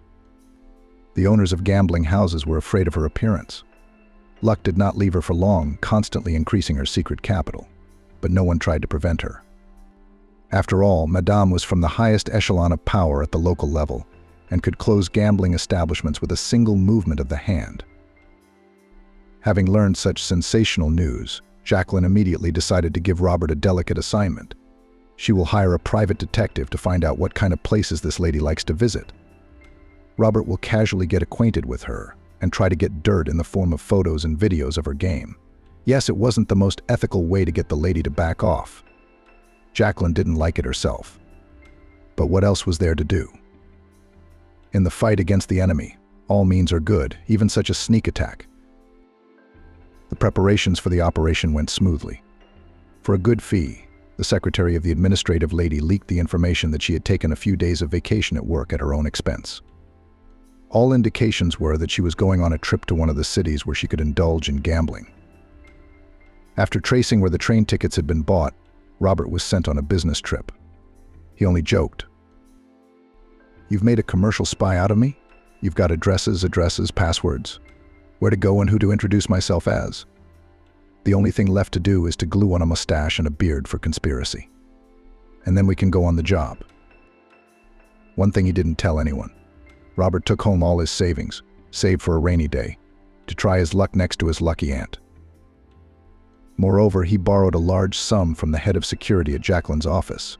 It never occurred to anyone that he was playing with his luck, and he'd had a large drink of whiskey at the bar beforehand. Robert sat at the table next to the lady from the administration and was terribly angry. She bet on one number or the other, chose black or red color, and almost always won at least a small amount of money. He, on the other hand, lost every last dime. All the promises of beginner's luck turned out to be nothing, and he was never lucky. The waiter kept bringing him whiskey on the rocks. His head was getting heavier and heavier. He had forgotten all about his mission. At some point, his patience broke. He rose abruptly from the table, pushing away the waiter who was just about to pour him another drink. With a hard look at his lucky neighbor, he shouted, "Fuck you and your administrative capabilities. I'm here almost in my underpants camera carried to film you at the game, and you do not give a damn. It's all ha ha ha ha ha until you've had enough." It was a scandal. Security instantly searched it and found hidden cameras and recorders. The official threw the money and instantly disappeared from the hall, not forgetting to grab the winnings. Jacqueline could not forgive Robert for the failure of the operation. That powerful lady couldn't. With some inner instinct, she realized who was so interested in collecting dirt on her. Jacqueline's dream of creating a nice shopping and entertainment centers crumbled into small shards. Now, when she met Robert in the yard, she didn't even say hello, deliberately averting her face. Robert came home like a beaten dog. The family piggy bank was empty. A servant from Jacqueline's entourage hinted to him that he would not wait long for the loan to be repaid. He would soon put him on the meter and follow him everywhere. At the machine factory, where Robert had a small position, they were not going to start the lines. Thoughts swirled in his head that his ex-wife was wrong. Where to sell beauty if no one in this world wants it? Only at the distillery did he have all the peace and serenity. Maybe he is weak, worthless head of the family, not capable of anything in this life. By all accounts, it appeared that his only dignity, loyalty, and devotion to his beloved woman. But he had nothing to feed her and the children. His feet carried him to the glass rows of vodka and liquor bottles. Where he had worked before, he could be useful. Why, his back was aching by evening, and he would bear it. His wife needn't know how he earned every penny. Soon tales are told and deeds are done. Usually within 2 years of working at the liquor factory, the family's financial situation has improved. Son Joan and daughter Catherine already went to school. Elizabeth found a job as a cashier in a small company. The salary was meager, but she could pick up her children after school, take them to classes, feed them at home properly, and check their lessons without rushing. The globe was spinning on its axis. The years went by slowly. The next bright burst in the career of 30-year-old Robert happened as if by magic. Apparently, the heavens took pity on his monotonous, like Groundhog Day, life. By that time, he had not bothered to find a more decent job. He remained infantile and uninitiative in this respect. He had little faith that there would be any change in his professional destiny. Elizabeth was tired of convincing him that Jacqueline's education and his looks could have been a good match for him. But he had been dealing with money debts for so long that he had always avoided any career opportunities, as if they were the hot milk of failure, potentially shaking his temporary well-being. Further events unfolded as follows. Robert's home liquor company began bottling a new line of elite liqueurs. In such cases, one cannot do without advertising, which the management did. In one of the pleasant spring days, the factory yard was filled with unusual noise. A commotion began. A crowd of curious people gathered. It's not every day that a real movie is shot in front of your eyes, a whole series of reels. Rumor has it that even billboards will be prepared. See how the bosses have splurged, whispered in the crowd. The workers must have had high hopes for those chocolate and coffee liqueurs. They're too sweet for us, too sweet, too sweet. They say they're aristocratic drinks for the ladies. But for us it's all the same, as long as the advance payment and wages are paid on time. To the surprise of the audience, an ugly scene played out right in front of their eyes. Some actor of the local theater suddenly got into a pose and began to argue with the director and cameraman. Why didn't you tell me at once that you had to present ladies' goods? This you spoil my whole image of brutality, my reputation as a macho on stage and on the screen. Find him among the workers, someone with a face, and shoot him on your billboards. What kind of whimsy is that? Echoed him in the tone of a confused director. Where will I find a suitable texture here? They all have matchstick faces. Well, how with such a hot drink? It's a Klondike to work next to them. The workers looked at each other resentfully. The sight was no longer languid, and they immediately became offended. You insult us, my man. You insult us, my man. Our beauties have their own glamour. Your acting is no match for his. There he is. Robert was passing by on his way to the dining room for lunch. He never liked noisy spectacles, so he tried to stay away from the performance organized by advertising specialists at the factory. But curiosity, as always, won out. The director was a master of shooting commercials. They could use an extra, even a popular model with a fresh face. The reality exceeded all his expectations. Past the improvised set was such a handsome man of 35 years that the director in the first moments dumbfounded, then quickly pulled himself together and asked to follow him and sprint. It would be a big mistake to miss such material. A man? Yes, you, I'm talking to you. Could you slow down a bit? I can't keep up with you, he said. To what do I owe? Robert stared at him with his impossible blue eyes. I don't have such a long lunch break, and there are long lines in the cafeteria. The director looked him over once more from head to toe. Oh, what a good-looking man. His breed, his manners, his impeccable masculine figure, his correct facial features, seasoned with charisma. He was ready to pinch himself on the arm.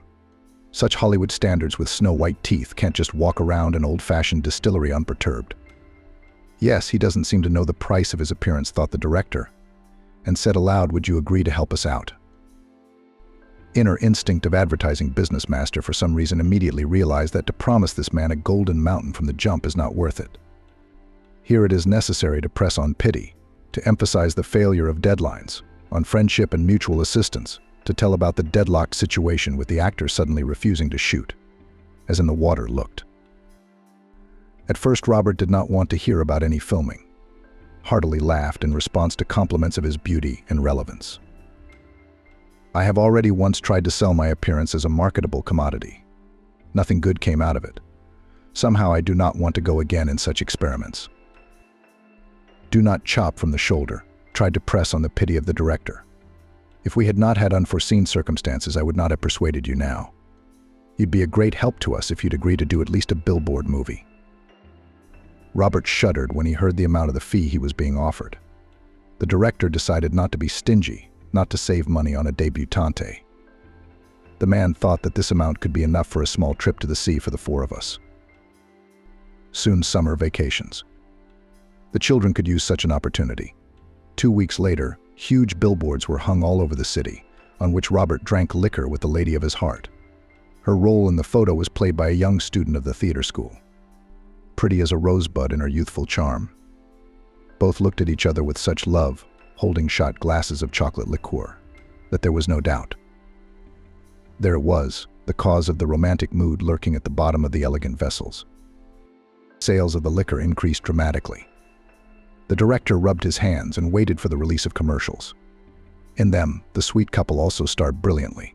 He was very pleased with the photo, talent, and unexpected ability of Robert not to look in the frame stiff. That's the kind of guy the camera loves. After the launch of the videos, Robert began to be recognized on the street, and the products of the factory began to be ordered to other regions. Women looked at the colorful picture and demanded that their men urgently try the magic drink. The fees of 2 random models increased many times over. In the office of the director, more and more often began to hear phone calls. Rising star, shown in a successful commercial, suddenly urgently needed and his colleagues. But he firmly kept the situation under control, took on the production of commercials advertising men's perfume, and then sportswear. Before Robert faced a dilemma to stay to work as a loader at his native distillery, or to listen to the advice of the new boss and go into the advertising business. The scale was outweighed by a vacation. This time they were able to go on vacation, all 4 of them. Elizabeth and the children were over the moon. Robert even stopped paying attention to more and more often arising in his back pain until he did not disrupt another shooting. He went to the hospital with a severe attack of intervertebral hernia. Life apart from him flowed in its own way. Good they were now, as they call it, with money, could afford to undergo a medical examination in a private clinic. The doctor's conclusion this time was not so rosy. His work as a loader had done its job. His professional trauma had turned into a herniated disc. Robert had to spend a month in the clinic. Through the efforts of therapeutic exercise, drips, and skillful actions of the medical staff, doctors brought him back into action. Before discharge, they admonished him to forget forever about heavy physical exertion, even medium, sharp movements of the body. Otherwise, next time you will find yourself right on the operating table. The verdict was final, not subject to appeal. The director met his favorite with open arms. The man no longer worked for him on the bird's rights of the model, which occasionally invited to revitalize some video. Unexpectedly, Robert once proposed an innovative technical idea, then the next. Now he not only starred in his, at first seemingly fantastic developments based on the laws of applied physics, but also came up with more and more new solutions. After he was hospitalized, the company somehow drastically reduced its management, drew conclusions. It was time to offer their talented generator of ideas a solid place in the executive chair. In the active labors on the advertising field, Robert did not even notice how the whole 5 years flew by. Joan has already had time to finish school. There was another significant event. From a clumsy teenager, resembling an ugly duckling, he suddenly turned into a copy of his father. Only his eyes were gray, huge, like Elizabeth's. History repeated itself. The guy was adored by all the classmates and girls from other schools, except that he didn't have his dad's stamina for attention from the female sex. He changed girlfriends like gloves, broke hearts carelessly, in passing, often forgetting the names and appearance of casual companions for one night. Robert and Elizabeth only had their heads in their hands. Joan heeded none of their exhortations. Preds. What do you know, honestly? I don't care how many girls I've had and how many more I'll have. They hang on me in bunches.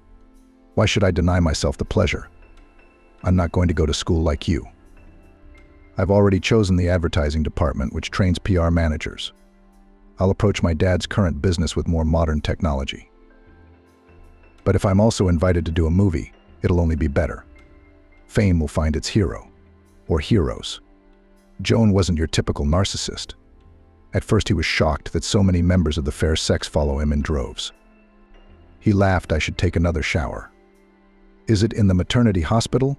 Or is it smeared for them? He was bombarded in social networks with offers, and in real-life notes and invitations to parties and picnics, youth parties and nightclubs, or to his home. Times have changed, he told his parents. You're like mammoths.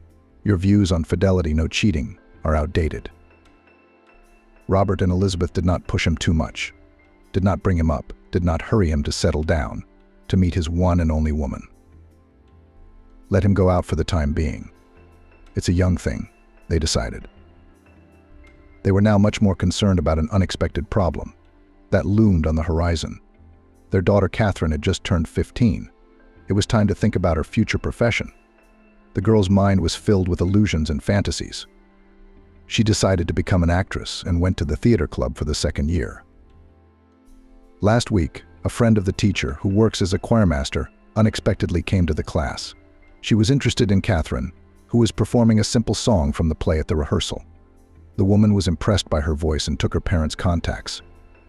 Later, she found Robert and Elizabeth, met with them, and was shocked by the news. Your girl has an extraordinary, rare vocal gift. I listened to her in detail after that chance meeting. It would be a crime if you didn't give her music and vocal training. Who knows? Maybe we're looking at a future great opera singer. Robert and Elizabeth stared at her. Yes, the choral specialist nodded. You heard right. Your daughter has a unique voice which now looks like a rough diamond that will become a magnificent diamond. But Catherine is already 15 years old, Elizabeth said thoughtfully. Isn't it too late for her to learn music and singing? The choirmaster smiled slyly. It's never too late to become a singer, or to learn anything at all. It's strange that you didn't notice that your daughter has such a beautiful voice. Yes, singing never really stood out in front of them. Robert tried to explain his ignorance. Only at matinees in kindergarten. And later her singing I will not remember. The girl saw her vocation in another, remembered herself in the theater, in the cinema as an actress, hastened to dispel his doubts. Woman. And the decision, of course, you. But if I were you, I would buy a piano without delay and devote all her free time to vocal lessons. I'll find the necessary specialists for such a gifted child. I look forward to your call. The piano for Catherine was bought the following week. It's expensive and very beautiful. It's beautiful to look at and play on. Robert personally supervised the loading and unloading of the instrument. He was afraid that the movers would do something wrong. On the platform of the third floor, it seemed to the man that the workers were about to drop their purchase. What's holding this enormous thing on its sides? It's awkward, unstable, he thought. Robert lunged forward, picked up the piano from the side so it wouldn't fall into the wrong hands, and immediately slid to the floor. His eyes went black with pain, and he could hardly move. The movers frightenedly surrounded the client. One of them rushed to the 5th floor to call Elizabeth. The ambulance arrived quickly. At the hospital, the doctors only shook their heads. Too rapid turn of the body, trying to pick up a heavy instrument, did their job. Robert's condition could only be improved by surgery, for which the man immediately began to prepare. It was entrusted to a young, ambitious surgeon, Madison. Already in an hour, she came to get acquainted with her new patient and froze. He was so handsome. Madison, as is often the case in academic and career circles, had shown great promise since medical school. Her father was a brilliant surgeon, and her mother was an equally savvy operating gynecologist. The girl was already accustomed from childhood in the house to constant medical conversations and discussions. Other future as to join the family dynasty, for herself did not see. Personal life, at a rather pretty young woman, did not add up. Robert and Madison were a college couple who had married hastily, but soon divorced after a few carefree relationships. By the age of 30, Madison was left with a bad experience and a burning desire to make things right. She fell in love with Robert at first sight. He scheduled the surgery in 5 days. Madison went to work on her residency in confusion. She had a picture in front of her eyes, snow-white bedding, dark hair with barely visible sagebrush on the pillow, and startling blue eyes filled with pain. She'll make this man smile and forget his ailment. Or is she not a first-rate surgeon? And then there's his wife Jacqueline, who's always getting underfoot. A gray mouse with big gray eyes. What could they possibly have in common? After all, they'd been living together for quite a while. The grown children came to visit their father. Madison grinned wryly. Can't push the wife away. I'm on night duty tomorrow. I'll take the bull by the horns as soon as my patient starts thinking and feeling better after the anesthetic. That day and the next seemed endless to her. She ran to Robert under any pretext, touched his forehead with a cool palm, listened to his lungs for some reason. The patient was indifferent to all her manipulations, reviving only when his wife appeared in the room. Nothing, my darling, Madison thought. You don't know yet what a surprise I've prepared for myself. By evening the next day, the surgical ward was nearly empty by evening. Elizabeth was going home too. There were some things to be done there. Robert's surgery was coming up soon. After it, she would be with him 24 hours a day for the first time. The children's meals have to be cooked, the house cleaned, the laundry done. Robert is feeling a little better so far. Now all that's left is to get through the surgery. Madison waited until Robert was alone. When all was quiet, she went to his room, where he was alone. The man was dozing uneasily. She snuck under the covers to the patient. The man flinched in surprise and stared at her with uncomprehending eyes. What's going on here? How did you get here? What do you want? Robert asked excitedly. Relax, Robert, his doctor whispered in his ear in a different voice. I like you a lot. Too much. But Robert felt only rejection, squeamishness, disgust. Are you crazy, Madison? I didn't give you any preferential treatment. I didn't hint. I didn't seek your favor. I love and respect my wife Jacqueline too much to even have such thoughts. Such an invasion of his personal territory was beyond his moral comprehension. So he pressed the button to call the nursing staff. Soon a nurse appeared in the room. Her eyes rounded at the scene she had uncovered. Madison was huddled like a snake in the restroom. The man was still looking around fearfully. After calming him down, the nurse snidely asked the doctor on duty, Madison, do you need my help or can I go? There was no response. The woman in the restroom remained silent. A little while later, she quietly walked out of there. Turning around, she gritted her teeth. You'll remember this concert. No one has ever humiliated me like that. Passing by the post, the duty nurse could not help but notice the ironic smile of her colleague. Tomorrow the whole department would know about the night incident. Madison had no doubt about that. So she kept a low profile for the remaining days before the surgery. She kept thinking of one idea. Robert did not say a word, did not show anything that could arouse suspicion in his wife about the night incident. He didn't want to upset her with such trivialities. He was polite but cold to Madison.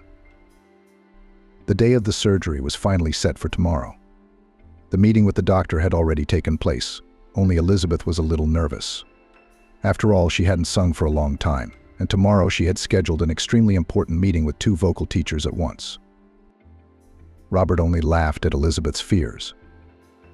The surgery is elective, not the most complicated, while I'm under anesthesia on the table. You'll have just enough time to meet with everyone and talk things over, Robert said. It's about the future of our daughter, Catherine. You have to be with me, and I'll be transferred to the intensive care unit first. You will come closer to the evening, when you have solved all the questions about the training of our young talent. That was the deal. Surgery to remove a herniated disc in the lumbar spine was not something unusual for Madison, so all her movements were honed to automaticity. She was a surgical professional who knew exactly what she could and could not do.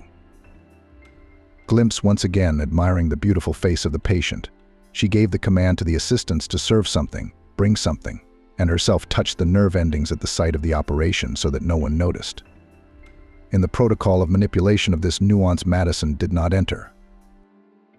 After congratulating her colleagues on the end of the operation, she told the orderlies to bring Robert into the intensive care unit to observe the exit from anesthesia. A reaction to her experiment was to follow later. That was okay. She would wait. She was patient. At 3 a.m., she got a call from the ICU. Madison, your patient is awake, but he can't feel his legs. Madison, come to us right away. We don't understand why there's such a serious complication. Stupid, the woman grinned to herself. I paralyzed him on the operating table forever. But you will never know why he is paralyzed. That secret will go to the grave with me, because a woman cannot be cornered by unthinkable humiliation. No one dares to reject me, not even such a handsome man. Madison searched her soul diligently and found not a shred of pity for her patient. What's more, she only now remembered how she knew the man so well. He was the guy who'd graced billboards around town when her mom was into chocolate liquor. And her victim turns out to be a screen star. So much the worse for him. Now his business will be over. How weird is that? Didn't she take the Hippocratic Oath, which includes do no harm? Madison immediately answered herself. I took an oath as a future doctor, and his nerve endings were touched by an offended woman. Now, your inviolable marriage, Mr. Plotnitsky, will you touch? I'll see how long it will take you both to portray the eternal, faithful to each other Tristan and Isolde. Meanwhile, Elizabeth was rushing to the hospital to Robert with good news. She had managed to arrange for piano and vocal lessons with both teachers. Already tomorrow, Catherine would begin to make up for lost time, to prepare for admission to the music school. Her daughter was pleased.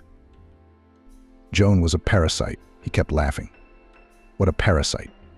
But it's going to happen. We now have our own Maria Callas or Montserrat Cabali in the family, he said, laughing. Then the three of them laughed contagiously, drank tea with scones and cherry jam, discussed that soon Robert would return, and life would go on as usual. Then the children went about their business, and Elizabeth hurried to Robert's house, remembering to bring some goodies for him. At the clinic, putting on a robe, the woman already approached her husband's room, where he was transferred from the intensive care unit. But then she heard the nurses whispering, Lord, why should such a beautiful man be punished by God? I cleaned his floors, and he lies like a statue. Recently he was taken down from the intensive care unit. He can't feel half of his torso from below. What a grief for the family. Elizabeth's legs gave out and she flopped down on the couch. It can't be. What are they saying about Robert? That there are no other handsome men in the hospital. He's the only one having surgery today. Her head rumbled, soothing thoughts. But the heart couldn't lie. It knew the truth, and it bled like a wounded animal. Something had gone wrong for her husband Robert today. Fate had handed down a sentence that could not be reversed. Robert's condition had not changed a bit in a day, a month, or a year. During that time, he and Elizabeth had gone through several stages of acceptance. First, the man was in sullen despair, then in prostration, then in anger at the circumstances. He shouted at Elizabeth, "You must leave me. It is not proper for a woman of 40 to sleep in a cold bed. You realize I'm not a man anymore." Elizabeth reacted to his outbursts in different ways. She cried or, on the contrary, laughed, said that this is nothing, that this is not the main thing in the relationship between a man and a woman. She found new arguments for her husband. Robert, for a while, seemed to calm down. But inside he still did not agree with her, as it seemed to him, unnecessary devotion. He thought that she was burying her feminine nature, took on an impossible burden. He would surely figure out a way to free her from that heavy cross. Madison got off lightly at work. There was a meeting to analyze the actions of everyone involved in that unfortunate operation. Independent experts reviewed the entire protocol of the surgical procedure in detail. They found no medical errors. The patient's complications were attributed to his personal physiologic peculiarities. Madison continued to work in the department, even without a reprimand or reprimands in her file, as if nothing had happened. Only the nurse on duty that night, when the surgeon unusually visited Robert's room, suddenly decided to change her job. She found a position as head nurse on Madison's father's ward. Such a happy coincidence. The girl was smart, and she wouldn't talk about what she'd seen. Only Madison hinted that it was strange how everything with the patient turned out, at the right time in the right place. She didn't have a problem with it. All the more reason for her to feel like she'd overstayed her welcome in the ranks. A nurse with her experience would like to find a bigger position. The two women, Elizabeth and Jacqueline, understand each other and agree. Not long after the heated scandals and Robert's attempts to talk Elizabeth into a divorce, their home became suspiciously quiet and calm. The man was increasingly digging with some blueprints, inventing something. At work in an advertising company, given his early merits, such trouble was left for him. The place of a freelance technical development consultant was formalized on a remote mode and faithfully paid a small allowance called salary. Elizabeth was still working in her small firm, but as an economist. The salary was low, and her savvy helped. Back when Robert was in favor, smiling at everyone from every other billboard in town, she saved some money, put it in the bank for a long time at a fairly high interest rate. There was enough for bread and butter, and even sometimes their favorite blackcurrant jam. With entertainment, Catherine had to temper her appetite a little. But the children loved their father so much that they took it for granted, so there were no serious material worries in the family. After a couple of months of hard work, Robert asked Elizabeth to invite his colleague Michael to dinner. He explained that he and Michael have long had a warm friendship, so he wants to ask him to help with the launch of a new invention in the shooting of commercials. We had a good time. We recalled funny incidents from the life of the native company. Michael lamented that the face of the advertising kingdom could disappear from the screen, and then Long asked Robert to take one and another pose. He gave his resume later. My profession as a cameraman taught me to shoot people in a variety of angles. You've become even more photogenic, Robert. There's something in your eyes. So now we have to base our commercials on your close-ups. It'll be an even bigger success, I guarantee it. Michael was not the least bit mistaken. Advertising office furniture, in which Robert filmed in a huge office improvised boss, the public was accepted by the hurrah. Respectable and dressed with needle, a very handsome man with intelligent eyes created the image of an ideal boss who wants to obey unconditionally. And no one needed to know how to shoot immobilized Robert, laying cushions in the high luxurious chair of a modern manager. After the first experience began to appear other orders. Former magnitude in them was not, but decent money for the family to earn quite well received. Robert, as before, came up with some interesting additions to the technical equipment of the situation in the frame. Everything together made their commercials in demand on the advertising market. Elizabeth breathed a little sigh of relief that her husband had abandoned his idea that they should get a divorce. At least he wasn't having any more unpleasant conversations on the subject. Robert was troubled by something else. After that dinner at their home, he noticed with what sympathy Michael is interested in his wife's affairs, secretly asking him how she is doing. Goes casually on the street when Elizabeth comes to pick up Robert from the shooting. A slightly wild plan was growing and solidifying in Robert's mind. He decided to let his wife go so she could live life to the fullest again.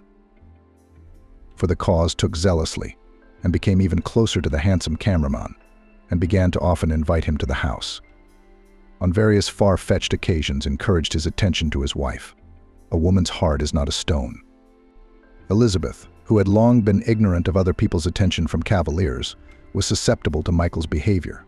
He carried flowers, candy, and fruit to her every time, as if he were courting her. When was the last time she had a date in her life? Over 20 years ago, and now she was living in a cocoon of constant moral fatigue. No, she thought. I have not fallen out of love with my dear Robert. I have always been faithful to him. But sometimes one wants spring in one's soul so much. It is so hard to give up its blooming signs that promise joy. Robert at all these meetings between the three of them was as unperturbed as an iceberg. He pretended not to see that around him hovering love vibes from Michael, and Elizabeth is often embarrassed and does not know how to behave. Moreover, when the advertising company has a loud corporate party, he suddenly said he was sick, complaining of severe back pain. When Michael began to persuade Elizabeth not to miss such an interesting event, suddenly came to life, fussed, began to prove to his wife that she must have fun this evening. And then only supermarkets, pharmacies, nowhere to go. At the party, where for once Elizabeth dressed up in her best cocktail dresses, no one cared about her and Michael. People were enjoying champagne and stronger drinks, snacking from baskets, salad boxes, and desserts. Elizabeth and Michael did a lot of dancing. Elizabeth felt a little dizzy. How long had it been since she'd had a close relationship? A year? 2, 3? She had already lost count, trying never to think about it. After a soulful evening, they didn't take a cab. They decided to take a short walk along the promenade. Elizabeth soon got cold, so Michael threw his jacket over her shoulders and tried to hug her. She rejected his attempt. This conversation is not working, Michael thought. I love you, Elizabeth. Suddenly, Michael took a firm step toward her. I realize I shouldn't be having this conversation with you. You're married, and Robert is my companion. From the outside, my confession seems mean to someone who is not quite healthy, but I can't help it. I am drawn to you with such force that I am losing my head." Elizabeth was embarrassed by his confession, but answered him honestly. "The worst part of it all is that I like you too. I wouldn't call it love, but you touch some strings in my feminine soul." Michael looked hopefully into her eyes. "Shall I take your answer to mean that I have a chance to win your favor? Let's switch to you after all. I think we can leave all this superfluous ceremony behind already." Elizabeth answered slowly, as if considering something. "We'll certainly transition to you easily." "That's not the point," Elizabeth replied. "You have to understand, Michael, Robert is my life, my only man, the father of my children, my soul and my heart. Right now, I may have the beginnings of a simple desire. I'm alive.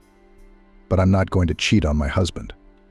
He and I are what they call, for better or for worse, let our heads sit on the same pillow, like Robert's.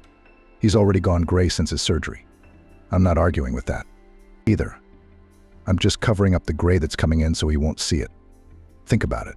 Do you want a woman like me? Is it worth loving me and wasting precious time of your life?" Michael was more serious than ever. All remnants of the champagne he'd drunk at the party were gone. "I'll wait, Elizabeth. As long as it takes for you to realize how you really feel about me. I won't even remind you of that. But you should know that at any hour of the day or night, the doors of my bachelor pad are open to you. Let you not confuse that I am 7 years younger, that I have never been married, that having no experience in family life, I will learn everything quickly if next to me will be a woman like you." Then they were silent most of the time at home. Everyone was thinking about his own things. They didn't want to talk. Elizabeth didn't know what to do. Should she tell her husband that Michael had confessed his love to her, that he had promised to wait for her if she decided to leave Robert? She decided against it. She never said a word about that conversation. Michael decided otherwise. He decided to have a frank talk with Robert because he doesn't want to do anything behind his back. He considers it dishonest. He will ask his comrade to let his wife be happy and let her go to another man. That is, to him. Stalling for an explanation he would not. There was too much at stake for himself. He was not really an ardent bachelor, had on the male account of a womanizer dozens of short-lived novels. But his heart was silent. As a professional cameraman, he could spot beauty, distinguish artificial grimaces. He fell in love with Jennifer like an inexperienced boy. The imperfect figure of the not young girl excited him so much that after meeting Jennifer for a long time he could not calm the rapid pulse. She wasn't a fan of makeup. Her childishly naive gray eyes were without a single dab of mascara. He thought that was even better. He didn't see any flaws or imperfections in her, didn't notice what she was wearing today. All he cared about was her mood and her condition. Did she feel good? Was she not too tired? When they found themselves alone without her husband at the corporate ball, he felt like he was on a date with a woman for the first time in his life. Everything he'd had before her had been erased from his soul, from his memory. He was starting his life with a clean slate in matters of communication with the opposite sex. Only this way, not the other way around. The moment he pulled off his jacket and threw it over Jennifer's frozen back, he decided for himself that it was now or never, but he had to talk to her. He had an acquaintance who worked at the clinic where Robert had been operated on, so he knew the whole situation. His chosen one, his Jennifer, should be living life to the fullest. She's only a little over 40. It's a crime against her life. That's what fate had decreed.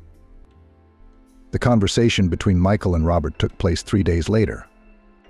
In the living room, two destinies, two contenders for happiness, in love and in love for many years, came together, a cripple and a healthy, strong man, a man who had lost all hope and a man who was very much hoping for happiness. They did not shirk. They were honest with each other to the end. "I love her more than life," Michael asked. "Let her go, she can still be happy. I offered her a divorce when I found out about my diagnosis and future prospects," Robert explained. "She wouldn't leave. Let her decide for herself." They parted not as enemies, not as friends. Before they did, they called Elizabeth and told her that they had had such a difficult but honest conversation. She suddenly took offense. "I'm not a thing. Why are you dividing me behind my back and without telling me?" Elizabeth said, Michael replied that it was Robert's will. He explained that he didn't want to cause her any unnecessary pain. It was so confusing, so frightening. The circumstances proposed for the three of them were not impossible. They could even be called quite civilized. But that didn't make it any easier for their trio. No one yet understood what the decision of a woman who was loved by two worthy men would be. For several days, everything in Robert's house was as if no sharp, momentous proposals had come from Michael. The man himself had gone quiet somewhere, never showing his face.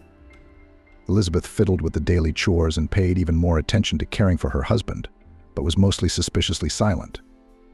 Joan's downfall. Another stormy affair, and yet another piece of news rocked them. He was offered to star in a commercial, also to be the face of the company, but a youthful one. He was bursting with pride.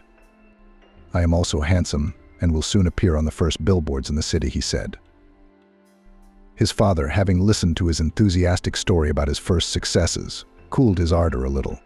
"Son, beauty has two sides. My mother and I still turn a blind eye to the endless round dance of your girls. But at some point you'll have to stop, settle down, choose the one you want to live with for the rest of your life." Joan retorted, "Dad, you're talking like you're in the last century. Love is one woman for life. Do you believe in these fairy tales? Even though you and Mom have been together for more than 20 years, you have an ironclad certainty that it will always be like that." Robert shivered. He didn't have that certainty right now. He didn't know. What if Elizabeth still wanted to try a different kind of happiness? These thoughts were slowly making him mad. And yet, he loved her so much that he was willing to let her go. A woman shouldn't have to give up on herself. The atmosphere in the apartment was a little annoying to Catherine. She spent the whole day right after school, disappeared at music lessons, and then at home sang romances, which she now passed with the teacher at the top of her voice. Lines from a gorgeous piece were now being sung, touching the notes of romance in her soul. Elizabeth was washing dishes in the kitchen and thought wistfully, "Everything feels like it's pushing me toward Michael. Or maybe I'm looking everywhere for signs, pointers." I sometimes shuddered at the memory of that evening. I couldn't lie to myself. The dilemma how to move on. After a conversation between the two men who love her, circumstances, as always, pushed her to the denouement. The video with her husband in the lead role took first place in a contest of advertising products. To receive the award had to be not anywhere, but in Chicago. That's where the competition was held, regional companies. With this news, Michael again appeared in their house, enthusiastic, handsome, with hope in his burning eyes. "Robert, Elizabeth, this is such a success, such heights. You and I must go to Chicago for this prestigious award. I will help as much as possible to make the trip comfortable," he said. Robert's mind immediately thought, here it is, the one that will make all the difference. Elizabeth must go to Chicago with Michael without me. I will let her go at any cost. Robert was a little miffed that he did not have to persuade his wife to go to Chicago. He immediately considered it a bad sign for him, a harbinger of the separation that would follow the trip. He was engaged in an inner dialogue with himself. What did you really want? That she would voluntarily enroll as a nun. You haven't touched her in 3 years. Robert moved defiantly into the living room to the large upholstered sofa. Elizabeth was packing her suitcase. No closet antics, no special outfits. Leaning toward restraint. This will be a business trip. I'll just act as my husband's official representative and go straight home, she thought. But then why had she put her prettiest lingerie at the bottom of the suitcase? She'd stuffed the bottle of perfume in her pocket, the one Michael had said at the party that smelled so good. Had she already made up her mind, and was she just fooling men? But after all, in her heart is still no answer to the question that concerns them both: who will she choose? In Chicago, in order not to waste time, Michael and Elizabeth arrived by airplane. The events were designed for 3 days. They would also have the opportunity to walk around the city. At the hotel, their rooms were on opposite sides of the hallway, but on the same floor. Elizabeth quickly changed into comfortable jeans, sneakers, and a long sleeve. Screw all the dresses and high-heeled shoes. I only brought them for tomorrow's ceremony.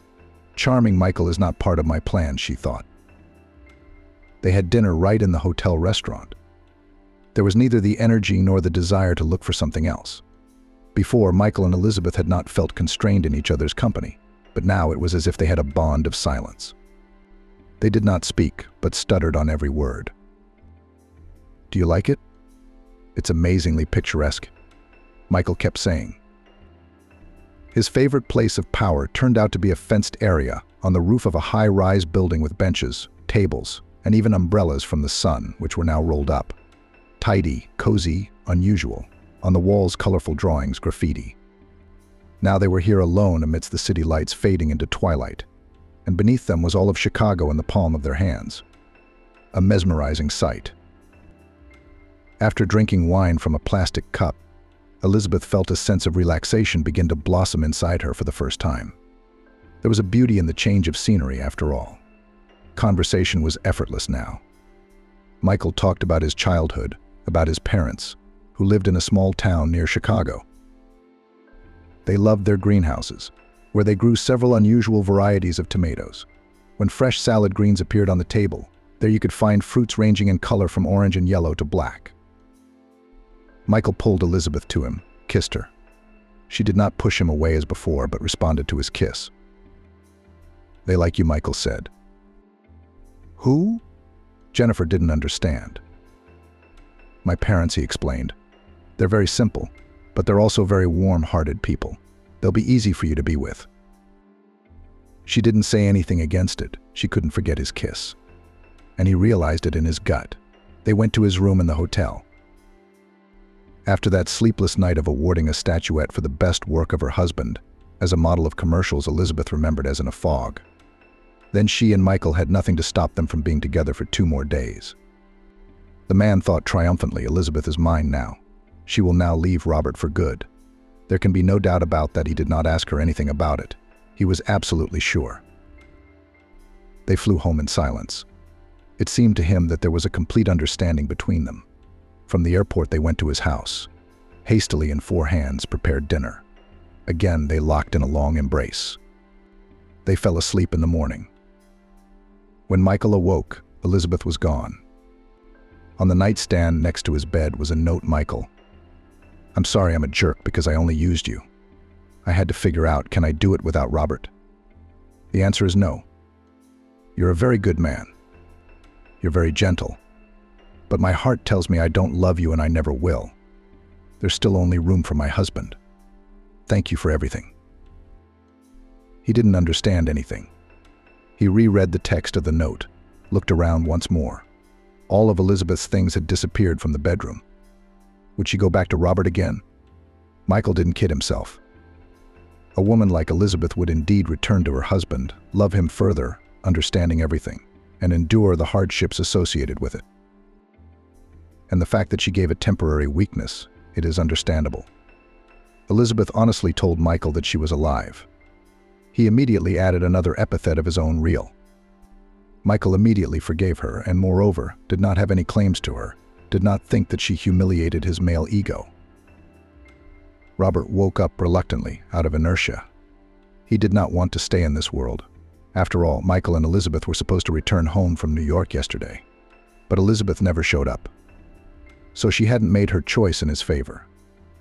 Joan had gone to a sleepover at a friend's house last night, threatening to spend the whole weekend with her. And Catherine was getting some sleep after the recital. Robert sniffed his nose and thought, how strange. The apartment smells like my favorite cheesecakes with raisins and vanilla. Is Catherine up at the crack of dawn and working in the kitchen? The man quickly pulled on sweatpants and a t-shirt, moved into his wheelchair, and drove to the smell of fried cottage cheese. In the kitchen, with his back to him, his Elizabeth was fiddling in a stretched homemade bright yellow t-shirt and black and white checked capri pants, his favorite. The boiling kettle whistled on the stove, so she didn't hear the sound of the stroller pulling into the kitchen. That's what a loving woman's heart is capable of. Like a barometer, it picks up any changes in the family atmosphere. Elizabeth instantly turned around and saw the happy blue eyes looking at her with mute adoration. She rushed to the man, knelt down, and embraced his motionless legs. "Can you forget and forgive me all that has happened during these 3 days of my absence?" Elizabeth asked. I could not resist. The native instinct of woman was stronger than my moral principles. "But I have learned the most important thing: there can be no other man on this earth, and in the whole universe, but you, and let only death separate us, but very soon." Tears flowed from Robert's eyes. He wasn't going to resent her. He loved her too much and wanted her to be happy. Even if not with him, but what happiness it was. His woman had chosen him again out of a million men, just as she had done then, more than 20 years ago. Could any new misfortunes ruin their love now? Michael asked her quietly. So, together again. And now forever? Elizabeth answered. Yes, only like that, only together, my love. At that moment, the honored Catherine came into the kitchen. Like her father before, she too was attracted by the curious aroma. Mom, are you making your specialty cheesecakes? She exclaimed. I'm the first to taste. She reached for the ruddy curds on her plate, not even bothering to scoop Elizabeth's sour cream into her cup. By the way, my dear parents, why are you at the movies this morning? It's not like we haven't seen each other in 3 or 4 days. What a tragedy, said Catherine carelessly. Elizabeth thought to herself that a tragedy could have happened if she had made the wrong decision, and Robert could think of nothing at all. He had dissolved into his wife. How good life is, even in a wheelchair.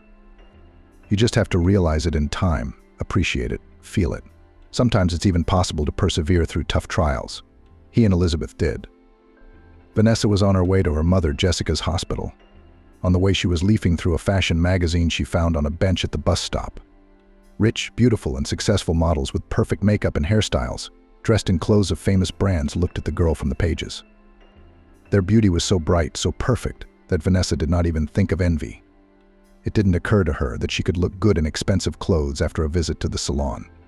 There was no room for anything expensive in her and her mother's quiet and modest life.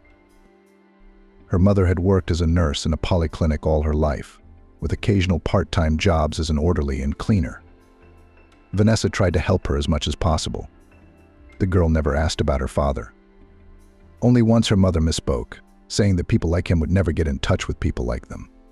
What did she mean, and what hidden meaning did she put in that phrase? It remained a mystery to Vanessa. In her earliest childhood, the girl had been terribly curious to know who her daddy was. She didn't dare to ask about him as a child, so she could fantasize about him as much as she wanted. The fact that he was not written in her birth documents added even more mystery to him. The girl grew up, and with her grew the role of her father in her fantasies. In time, she began to imagine that he spent his life performing important and dangerous tasks. He was strictly forbidden to disclose the family. That's why she and her mom lived in this tiny, forgotten town. Living in it, it was absolutely impossible to believe that some 200 kilometers away was the brilliant city of New York, in which life was boiling and beating key. And their life didn't even flow, it barely ebbed and flowed, finding its way among the eternal busyness of the mother and the quiet, imperceptible hobbies of the daughter. Vanessa herself didn't remember at what point she started writing down her thoughts, dreams about her father, and life stories. By the time she reached the age of consciousness, she had accumulated so many such records that it would be enough for a small book. Going through the records, the girl acquired her first dream to publish a book and become a writer in that order. After all, she needed the approval of her readers to continue. For now, only 2 obstacles separated her from the moment when the manuscript would see the light of day: money and fear. Fear that her work would not be appreciated. Are you kidding me? Vanessa couldn't say she was unhappy. Mom Jessica, despite the busyness and complete lack of money, always tried to pay attention to her daughter, to please, hug, and cheer up. The girl grew up in love and therefore not so acutely felt the lack of some things: fashionable clothes, expensive toys, and sweets. Every weekend, Mom took the girl by the hand and they went to the park or the forest to walk, get acquainted with nature, feed ducks or fish. Once in class, answering the teacher's question, how she knows so much about animals, plants, nature, the girl told about their little tradition with her mother. So she, without wanting to, and without knowing it, made her first enemy a classmate, Kiara. Kiara grew up in a rich family, but she saw no love, no attention, no care. Expensive toys could not replace parents. Fancy clothes, lively communication, and gadgets, family warmth. The fact that Vanessa possessed all of these things, and therefore bypassed her, ignited an envy in Kiara that quickly turned to hatred. Thoughts jumped around in the girl's head like hairs from one memory to another. Apparently she was ready to think about anything but the fact that the bus would stop at the end of the ride. Vanessa would get off at the final stop and go to the hospital. There for the second week, her mom was in the hospital with no hope of recovery. The doctor repeatedly offered to discharge her home, to live with her family and friends. Vanessa refused. For Jessica's mom, she was the only family and friends she had. But there was no strength to support her mom at all.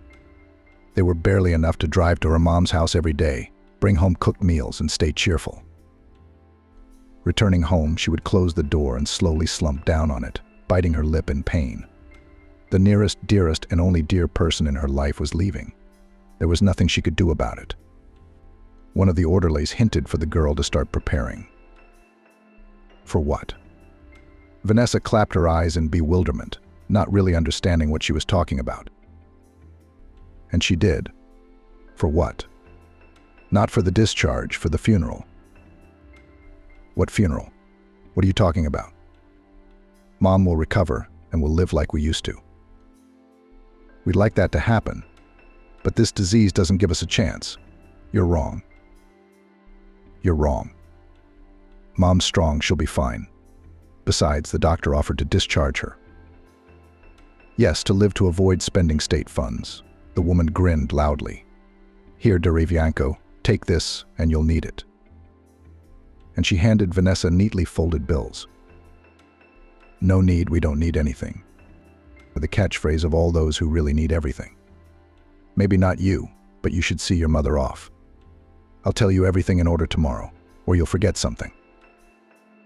I told you, you don't have to teach me anything or explain anything. Mom and I are fine. Only 5 days later, Vanessa sobbed in the arms of the same nurse, unable to accept the fact that she was all alone in the world. The old woman stroked her head and quietly repeated that everything would be all right, that Mom was now in a better world, she was not hurt or scared there. And Vanessa thought how scary it is when there are no close and dear people. Not at all. This nurse will wait for the girl to calm down and go about her business. And in a couple of days she'll forget about Vanessa and her grief. And Vanessa will stay and continue to live in a world where no one is interested in how she is and how she feels. Suddenly the nurse said a phrase that, in fact, turned the girl's consciousness upside down and subsequently completely changed her life. And cry now, you and your mother to bury, and father to support. Men bear grief worse, said the nurse. I've never seen yours. When she realized that she had said something wrong, the woman continued. Do you have one, your father? No, and never had one, Vanessa answered. How come? I don't know. I've never seen him. My mom never told me. But any other relatives? No one. Mom was the only one. It's impossible for a man to be alone. If your parents broke up when you were young, foolishly, and then your pride didn't allow you to reconcile, and your father lives somewhere, does not know that he has a beautiful daughter. Then Vanessa did not pay attention to the words of a kind woman, who, by the way, really helped the girl with the organization of the funeral. Advised and prompted how and what should be done. Without her, Vanessa would not have done even half of what she had to do. In the evening after the funeral, Vanessa remembered the nurse's words. Except to say search, and it's easy. And where to begin the search, thought the girl, absolutely no idea. And she decided to start with taking apart her mother's archive, a massive old dresser filled with various useful and useless but memorable things. Several drawers were occupied by Vanessa's mother's document school, leaving certificates, diplomas, letters, and photos. As a child, the girl often went through them in search of something interesting. Then she didn't pay much attention to old photographs and letters, half of which she couldn't even read because of illegible handwriting. Today she wanted to study everything thoroughly. Among the papers she found the deeds to the apartment. It turned out that the apartment had belonged to her for many years. A deed of gift had been made in her name, but the name of the donor was unfamiliar to Vanessa, and the date was approximately the same as the date of birth of the girl. After spending the night without sleep, trying to make sense of everything that was stored in her mother's dresser, by morning Vanessa was forced to admit that she had learned nothing new. The letters stored were from her parents' girlfriends. Vanessa knew Mom's parents had left this world long before she came along. Mom had been in medical school then. Barely self-sufficient, she was left alone. Then she'd found support in friends and a certain David. Vanessa was interested in the mention of the young man, but he was only mentioned a couple of times. Not enough for the man who later became the father of her child. And the references were odd. David brought her, drove her, helped her. It was like she wasn't talking about her lover, but a longshoreman. Unpacking the largest box of letters, the girl at the bottom found a postcard from a Black Sea resort. Strange, Vanessa said to herself. Mom never said she had been to the sea. The postcard was addressed to her parents. It said that the girl was doing well and the vacation was going well. Well, it turns out Mom had a busy life. And I saw her always busy, tired, running from one job to another, thought Vanessa. In another box, as if to confirm her thoughts, Vanessa found a photo of her mother from the seashore. She was looking at her as a young girl, no more than 20 years old. She was smiling radiantly, hugging the young man around the waist. The problem was that the young man himself was mercilessly torn from the photo. Neither his face nor even his height could be determined. So interesting, Vanessa said. So Mom went on vacation with a certain young man, probably most likely my father. Apparently their relationship didn't work out with my mom. She threw his picture away and never told me anything. After rummaging through the rest of the papers, hoping to find the second part of the photo, Vanessa had to give up. Dawn was dawning outside the window. She began to drift off to sleep. In her dream, she saw her mother young and cheerful again. She was running along the edge of the sea and laughing. A young man was following her with big steps. He opened his arms, trying to catch the girl in his arms. But each time she managed to slip out of his reach. Vanessa tried to see the young man's face, but it kept dissolving in the glare of the sun. Vanessa awoke just before noon. The June sun was shining brightly outside the window. She had to decide how to live in general and what to do today in particular. She decided to start by tidying up the apartment to take her mind off things. But even while she was busy with her physical work, she couldn't stop thinking about how to move on. Vanessa had a brilliant 9th grade school certificate and a red diploma from the teacher's college she had entered after a classmate, Kiara, had made her stay at school unbearable. Vanessa could not understand when she crossed the road daughter of rich parents and what earned her hatred. Just one day the girl hated her a quiet, unremarkable, excellent student who never said a word against anyone. Kiara turned out to be very persistent and inventive in terms of mischief. In just 3 years, she had developed such an active activity to turn Vanessa's life into a nightmare that the famous quiet girl had no choice but to look for a suitable school and transfer. It was pointless to change schools. Ciara had acquaintances everywhere. So Vanessa, at the age of 18, was almost a specialist. However, she did not have time to rejoice in her diploma. The departure of her mother made all the joys dim and insignificant. For a whole week, Vanessa tried to find a job by specialty in schools and kindergartens. It turned out that no one needed young specialists with a great desire to work, but a complete lack of experience. The money, which after the funeral was left very little, quickly ran out, and Vanessa had to sharply lower the bar of requirements for work. Now she was happy to take any position as long as she could get money for food. She posted her resume everywhere she could, but no one was willing to hire her. Finally, late one night, the phone rang. "Vanessa, good afternoon. You placed an ad for a job. Is it still up to date?" asked on the other end of the line. "Yes, of course," replied the girl, practically jumping with joy with the receiver in her hands. "Are you not embarrassed by the offer to work as a maid?" "No, I'm ready for any kind of work now." "Great. Then they'll be expecting you tomorrow. I'll text you the address. Try to be there no later than 10. The personnel manager is a finicky man. He doesn't like to be late," the phone said. "By the way, are you ready to move to the employer's house?" "Yes, I guess I'm ready." "Where does he live?" "Staten Island." "In principle, you can come from home, but we have situations when you need to stay longer or get up early." "Where is Staten Island?" "I don't know," Vanessa admitted, who had never left her hometown. "Staten Island is a borough of New York City. That's the city you listed on your resume." Vanessa remembered that she had actually written that in a few sentences, not really hoping for a response. "I probably won't make it by 10 tomorrow." I live in another city.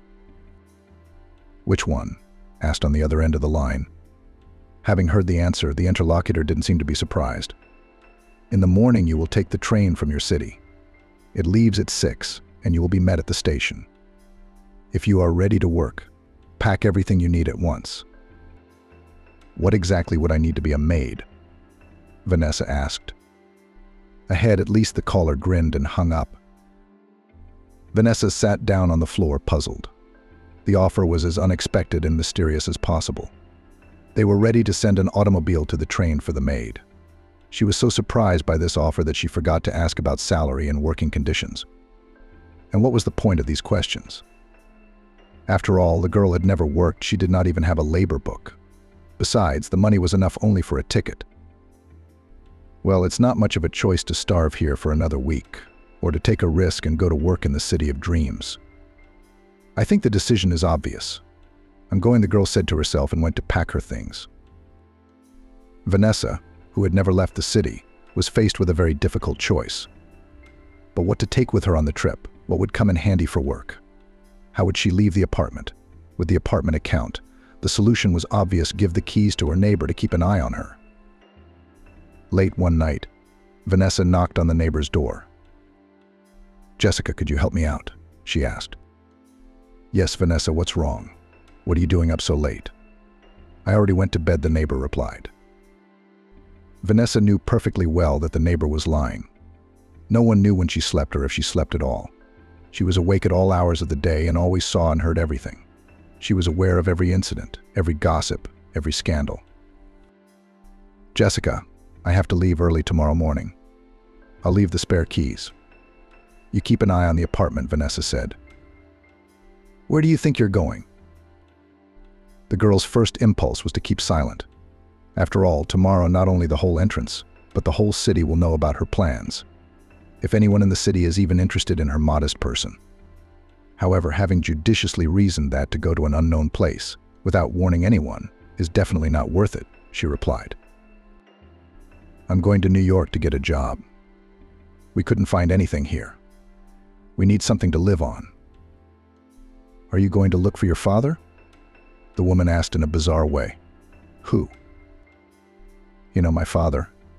I thought he was from New York." "How do you even know about my father? My mom never told me anything about him." There was nothing to tell. They didn't even get to know each other before she got pregnant and he ran away from her. "How do you know that?" "We moved into this apartment when I was born." The woman hesitated. It was obvious that she was trying to find the words to answer. "Well, people said that you were born to some important man. That's the apartment your mother was given. But your parents didn't have anything serious. I don't know anything else. Don't ask. You know me. I've got no bones in my mouth."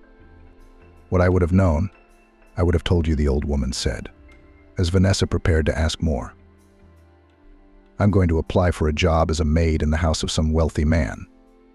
I'll write to you as soon as I'm settled." "Of course you will. What if they take away your passport and take you where?" "To the border." Vanessa was surprised. "You may be quiet, but you're a good-looking girl." "Jessica, don't worry. They won't like someone like me," she shook her head. "Well, you shouldn't be like that. Your mother, she was the same." All her life, Vanessa considered herself unworthy of relationships. Everyone was ashamed that she was raised by her mother without a husband. And the guys who were chasing her long ago, maybe they could have lifted her out of poverty. She'd be alive now. I feel sorry for Vanessa. The old woman really well treated the young, quiet neighbor, who alone tried to raise her daughter Kiara. It was a shame that she, having lived such a hard life, had left this world so young. Vanessa's mom was barely over 40. However, she looked in recent years no less than 60. Classmates took her for Vanessa's grandmother, and only she saw her as a beauty. And here, perhaps also a neighbor. Having collected everything necessary, Vanessa packed a change of clothes, documents, and the rest of the money. The girl closed the apartment and went to the train station. There were only a couple hours left before the train. Staying alone in the apartment was becoming more and more difficult. A city station at any time of the day is quite a sight.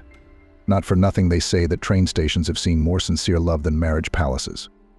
Vanessa witnessed the real emotions of parting, meeting, friendship, and love. It's as if at the moment of the last meeting before the road or the first after the separation, people's soul opens a little wider, and only the most sincere emotions are the first to burst out of it. Later, when the moment passes, people become more reserved and reserved. When the train came to the platform, the girl turned around for the last time and looked at the city she had grown up in and was now leaving, without much regret. I must say, what, in fact, can these streets and houses mean if there is no one left in the city who is dear to your heart? It so happened that she had no school friends and girlfriends. Or rather, once they had been, but the incomprehensible war, which was declared to her by a classmate, made everyone turn away from her. For 3 years of this war, not only Vanessa and all the other guys could not understand why Kiara was so beaten up on her. The fact that a rich, fashionable girl could simply envy the quiet Vanessa didn't even cross anyone's mind. For some reason, it was at the moment of leaving town that Vanessa remembered her high school years. Probably, so that she finally confirmed the correctness of the decision to leave the city and not return. Sitting in the station building, she decided that she would stay in New York, and if the maid job didn't work out, she would find another one. The main thing to get a foothold in the big city, and return to her native tiny town without the prospect of forever will have time. Having made up her mind, she entered the carriage, changed her clothes, and fell into a sound and healthy sleep for the first time in months. Shortly before arriving at the New York train station, her phone rang. "Vanessa, are you there?" "Yes, in half an hour." "Yes." "Great. There's a car waiting for you." The caller gave the license plate number and a parking spot. Sitting in the cabin, she looked around the city with amazement. It seemed that she was in a fairy tale. Beautiful old buildings, bridges, parks, as if descended from the illustrations of fashion magazines. And here, amidst all this splendor, she was to live. Vanessa didn't think at all about the work she had to do. She was not afraid of hard or dirty work. She realized that she could hardly expect anything more now. But one thing she knew for sure was that she was not leaving this city. From the busy streets, the driver turned into a picturesque area. Multi-story buildings were replaced by beautiful mansions. Vanessa didn't even try to imagine who could live in them and what kind of income they had. She heard that the driver called someone and asked which exit to take the girl to. After getting an answer, he drove into the gate of one of the mansions and parked the car. Vanessa sat in a small, cozy lobby, waiting for the personnel manager. He turned out to be a short man, slightly over 40, athletic and focused. "Vanessa, I'm the one who called you. Come on, I'll familiarize you with your duties, show you how everything works here." "Good afternoon. Thank you for inviting me to work and bringing me here. I'm so grateful." "You'll thank me when you've worked here. You'll thank me when you've worked here. You may think it's a tough job. A lot of people can't handle it. But in fact, if you try hard enough, you can do it all." "Do you have any cleaning skills?" "I hope so. I used to help my mom at work a lot." "What was Mom like?" "She was a nurse and a hospital nurse. I worked with her to make it easier for her." "Mom doesn't work now." "Mom died a little over 2 weeks ago." Vanessa didn't notice the man clenching his jaw, as if in pain, but continued talking. "I'm sorry for your loss. We have a somewhat specific cleaning service. As you can see, the interior is very expensive. So for now, your duties will include cleaning the back rooms, the staff rooms, assisting the kitchen staff, let's just say interning on the sidelines. There will be 4 other girls interning with you. Only 2 will stay on. We're not fully staffed yet, so you could be useful in other jobs." "Is there anyone living in the house?" "Not yet. The owner lived abroad for a long time. The house was completed only last year and just the other day finished repair, decoration, and design. So we are still recruiting staff. If you work and show diligence, you will have quite decent positions." "Wages. Are you happy with it, by the way?" "I don't know, you haven't told me. I don't know." The man stopped so abruptly that Vanessa ran into him. "So you left your hometown and came to an unfamiliar metropolis without even finding out the terms of cooperation? What do I have to lose? I can't get a better job. I can always come back and get a job as a cleaner or a saleswoman. What have I got to lose? Yes, only at 18 you can think so recklessly. It seemed that the last phrase was addressed to myself. How much will I get? Based on the fact that you are a non-professional, inexperienced employee, plus you will live here and be provided with uniforms and food, about $50,000 a month. For the first month you will work without days off, the man warned when he saw the girl's face stretch after the sum was announced. Are you serious? For a maid's job plus food, lodging and clothing is a dream. I don't quite understand you. Are you against it? I'm all for it. Yes, we're ready to work weekends, but also without lunch and sleep. Yes, just leave me alone. So you're happy with the terms? Yes. Great. Here's your room being set up. I'll see you downstairs in an hour. There'll be a general briefing and staff introductions. I'll be alone in the room? Of course. This isn't a dormitory. The landlord has a very human attitude towards people, including the servants. Thank you very much. Vanessa pressed herself against the man in a grateful impulse and felt for a moment that he wanted to respond to the embrace, but held back. Maybe in a hug, too. I think it's unnecessary, the man began, but Vanessa didn't listen. Thank you again. I'll do my best. I hope to see you in an hour. The uniforms are in the closet. For the first few minutes, Vanessa couldn't believe her happiness. More demanding girls might have thought, how can anyone be excited about the prospect of being a maid? But to her, it was fabulous luck, and she didn't want to miss the opportunity. Half an hour later, she was ready and standing in the hallway, trying to remember how to get to the lobby where all the staff was supposed to gather.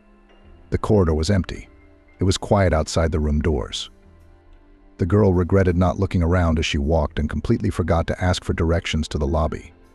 Finally, she managed to get to the stairs, going down into a spacious room. The employees were already starting to gather there. Several girls, apparently also maids, were already drinking, getting acquainted and chatting. Besides them were the cook, several of his assistants, the gardener, the guards, the head maid, and the driver, who had brought Vanessa. The girl was just about to approach the others to get acquainted, but at that moment the man who was introducing her to the house walked in. Suddenly she realized that she hadn't even asked his name. That's a really strange impression she made on him, without asking his name, or working conditions, or the size of his salary. But she packed up and drove from her hometown to huge New York. Good afternoon, colleagues. I'm Alan, the house manager. I'm going to introduce you to the house rules.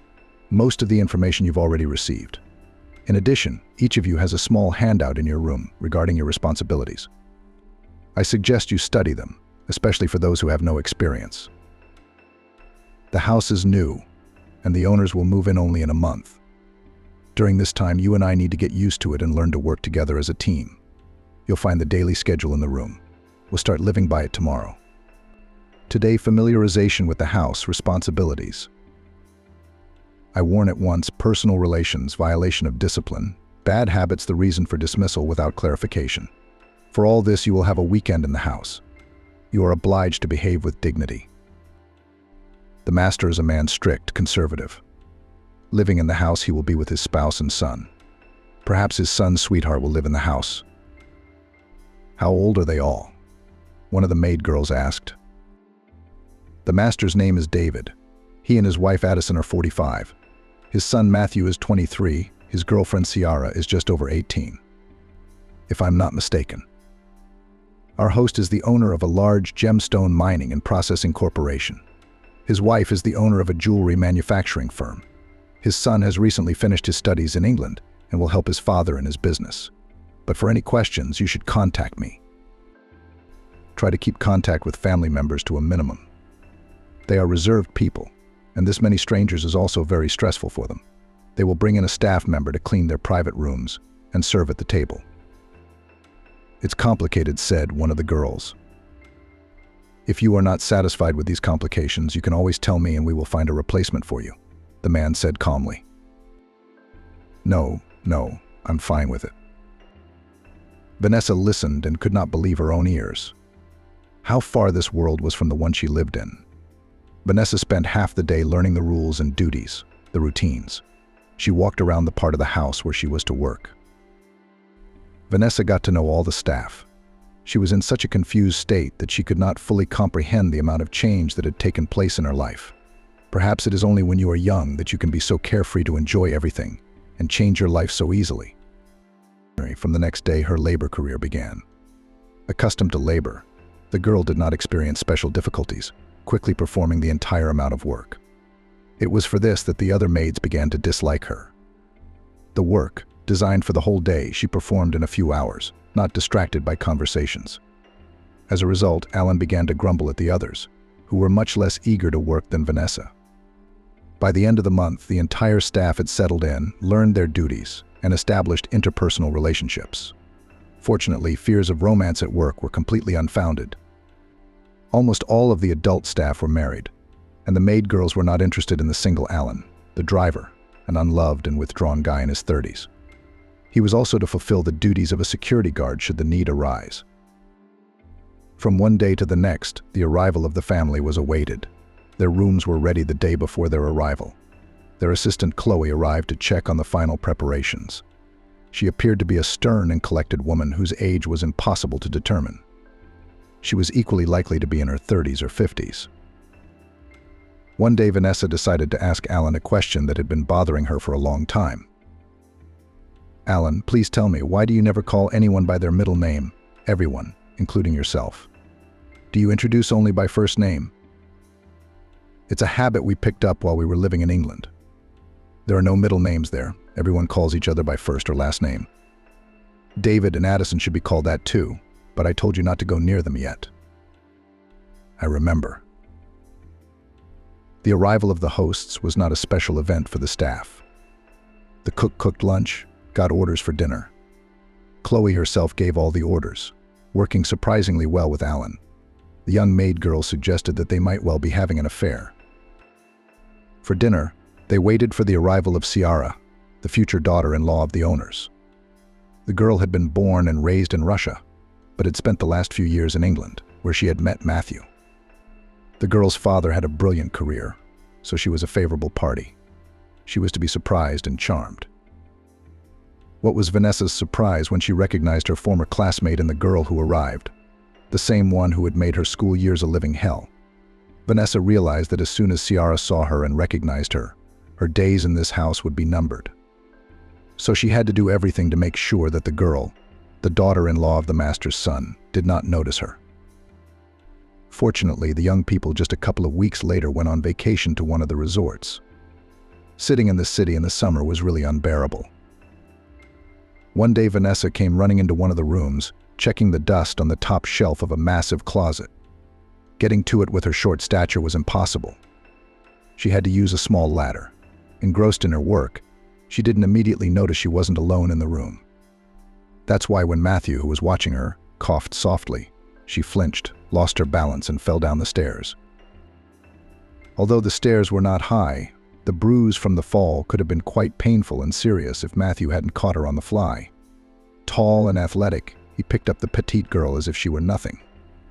For a few moments he held her in his arms, keeping his admiring gaze on her. It was the first time Vanessa had ever caught such a look of admiration. Since high school, she had been accustomed to thinking of herself as inconspicuous, unassuming, unworthy of attention. In college, the situation was no different. The few boys paid no attention to her, which, combined with her unremarkable appearance, made her insecure. But now, when she was held in the arms of a stunningly handsome, tall, strong, and confident young man, literally eating her up with his eyes, Vanessa felt confident, strong, and charming, as if she were wearing a stunning outfit rather than a modest uniform. "I apologize if I startled you," Matthew said. His voice was like black velvet, enveloping me with softness. Vanessa said, "I'm very grateful to you. Could you put me down on the floor? Someone might come in. It would be a bad situation. I can explain everything to them." Matthew didn't seem to think of obeying her request, as if he realized that what she was saying was the exact opposite of what she wanted. "I have to insist," she said. Putting Vanessa on the floor, he held her in his arms for a few moments, pressing her gently against him and not letting her break free. Unable to tear her gaze away from him, Vanessa admired the perfect appearance of her master's son. Those rare moments when she did get to see him, she thought only of avoiding Kiara's eyes. Looking at her fiancé was something Vanessa dared not think about. But now she stood in the embrace of his strong arms and could think of nothing but how beautiful these moments were. As if with great regret, the young man unclasped his hands, releasing the girl. It should be noted, he did it very timely. Vanessa had no sooner taken a couple of steps toward the door than Lucinda entered the living room through the other entrance. "Honey, there you are. I've been looking all over for you," she said. Hearing the familiar voice behind her, Vanessa hurried to retrace her steps and hide in the nearest room. Closing the door and leaning against it, she tried to calm her frantic heartbeat for a few minutes. She herself couldn't answer exactly what caused it, the unexpected meeting with Kiara or the embrace of her fiancé. I should be more careful, Vanessa thought. Today she'll notice me, tomorrow she'll remember me. And the day after tomorrow I'll go back to my small town. Since that day, the girl tried her best not to be seen by any of the owners of the house, but it was much more difficult to command her heart. And is it possible at the age of 18? Vanessa fell in love with the son of the owner and could not command her heart not to long for the handsome young man, despite the fact that she had no chance to reciprocate. The next week passed relatively quietly. Matthew and Ciara went to Peterhof and stayed there for a week at the boyfriend's friend's house. Vanessa got a break and could move around the house more or less calmly and fulfill her duties with full dedication. The girl also saw the owners rarely and hardly ever encountered them in person.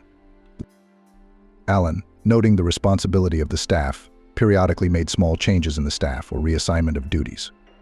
For example, Vanessa was assigned to clean the guest rooms and all those rooms where the owners were present. And although in this case the probability of crossing with them increased, the girl did not dare to disobey the manager. To avoid being accused of something terrible, Vanessa decided to tell Alan about what Kiara had done to her. "What was the reason?" the man asked after listening to her story. "I don't know. As far as I could tell, the guys didn't know either. It was just something she didn't like. And then she found all sorts of reasons to hate me more and more.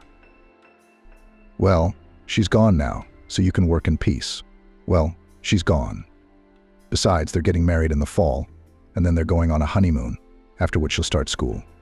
She won't have time for you. She probably doesn't remember you. How long has it been since you've seen her?" "A little over 3 years." At the mention of the upcoming wedding of her lover and former classmate, Vanessa's legs nearly gave out. She didn't think the happy event would happen so soon. "Don't worry.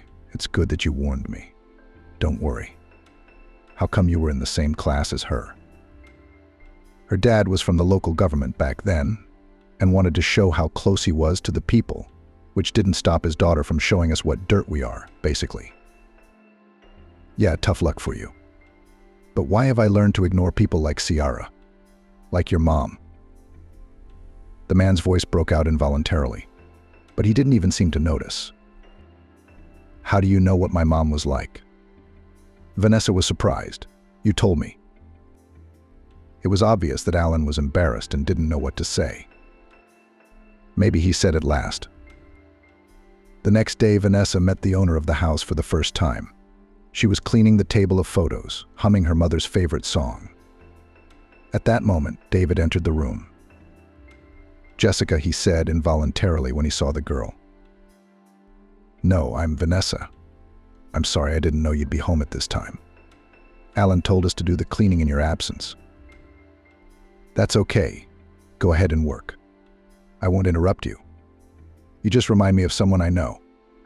"My mom's name was Jessica," David said unexpectedly. Vanessa continued working. At Alan's insistence, the staff tried not to engage in conversation with the owner. She didn't see the man's face change, as if he had seen a ghost in front of him. The next day, Alan told her that Chloe and the landlady were away on business, and in their absence she would be responsible for cleaning the owner's rooms. "Why me? I thought I was only allowed to clean the hallways and the living room." "It's David's personal order," Alan replied. It was obvious that he was not happy with this decision. Vanessa was not going to argue with her boss, so she went to clean David's room, assuming that he had already left for work. The huge apartment, furnished in classical style, decorated in gray pastel colors, reminded her of a trip to a museum. She spent a few minutes looking at the rich furnishings, which were different from what was in the rest of the house. That was why she did not immediately notice that her host had not left, but was sitting in a deep armchair by the window, apparently immersed in his thoughts. The girl's first impulse was to go out and return later. But at that moment the man raised his hand, in which he held an old photo from his seat. It was perfectly visible who was depicted on it. The black and white photo showed a happy couple standing, embraced on the seashore. The young man was David, only much younger by about 20 years. And the girl Vanessa recognized her mother. It was the very photo she had found after her mom's funeral. Only in her mom's photo, the man was ripped off. Unable to restrain the first impulse, the girl said, "Where did you get a photo of my mom?" David flinched. He seemed to be so absorbed in his thoughts that he didn't notice her entering. Quickly putting the photo away, he stood up and got ready to leave the room.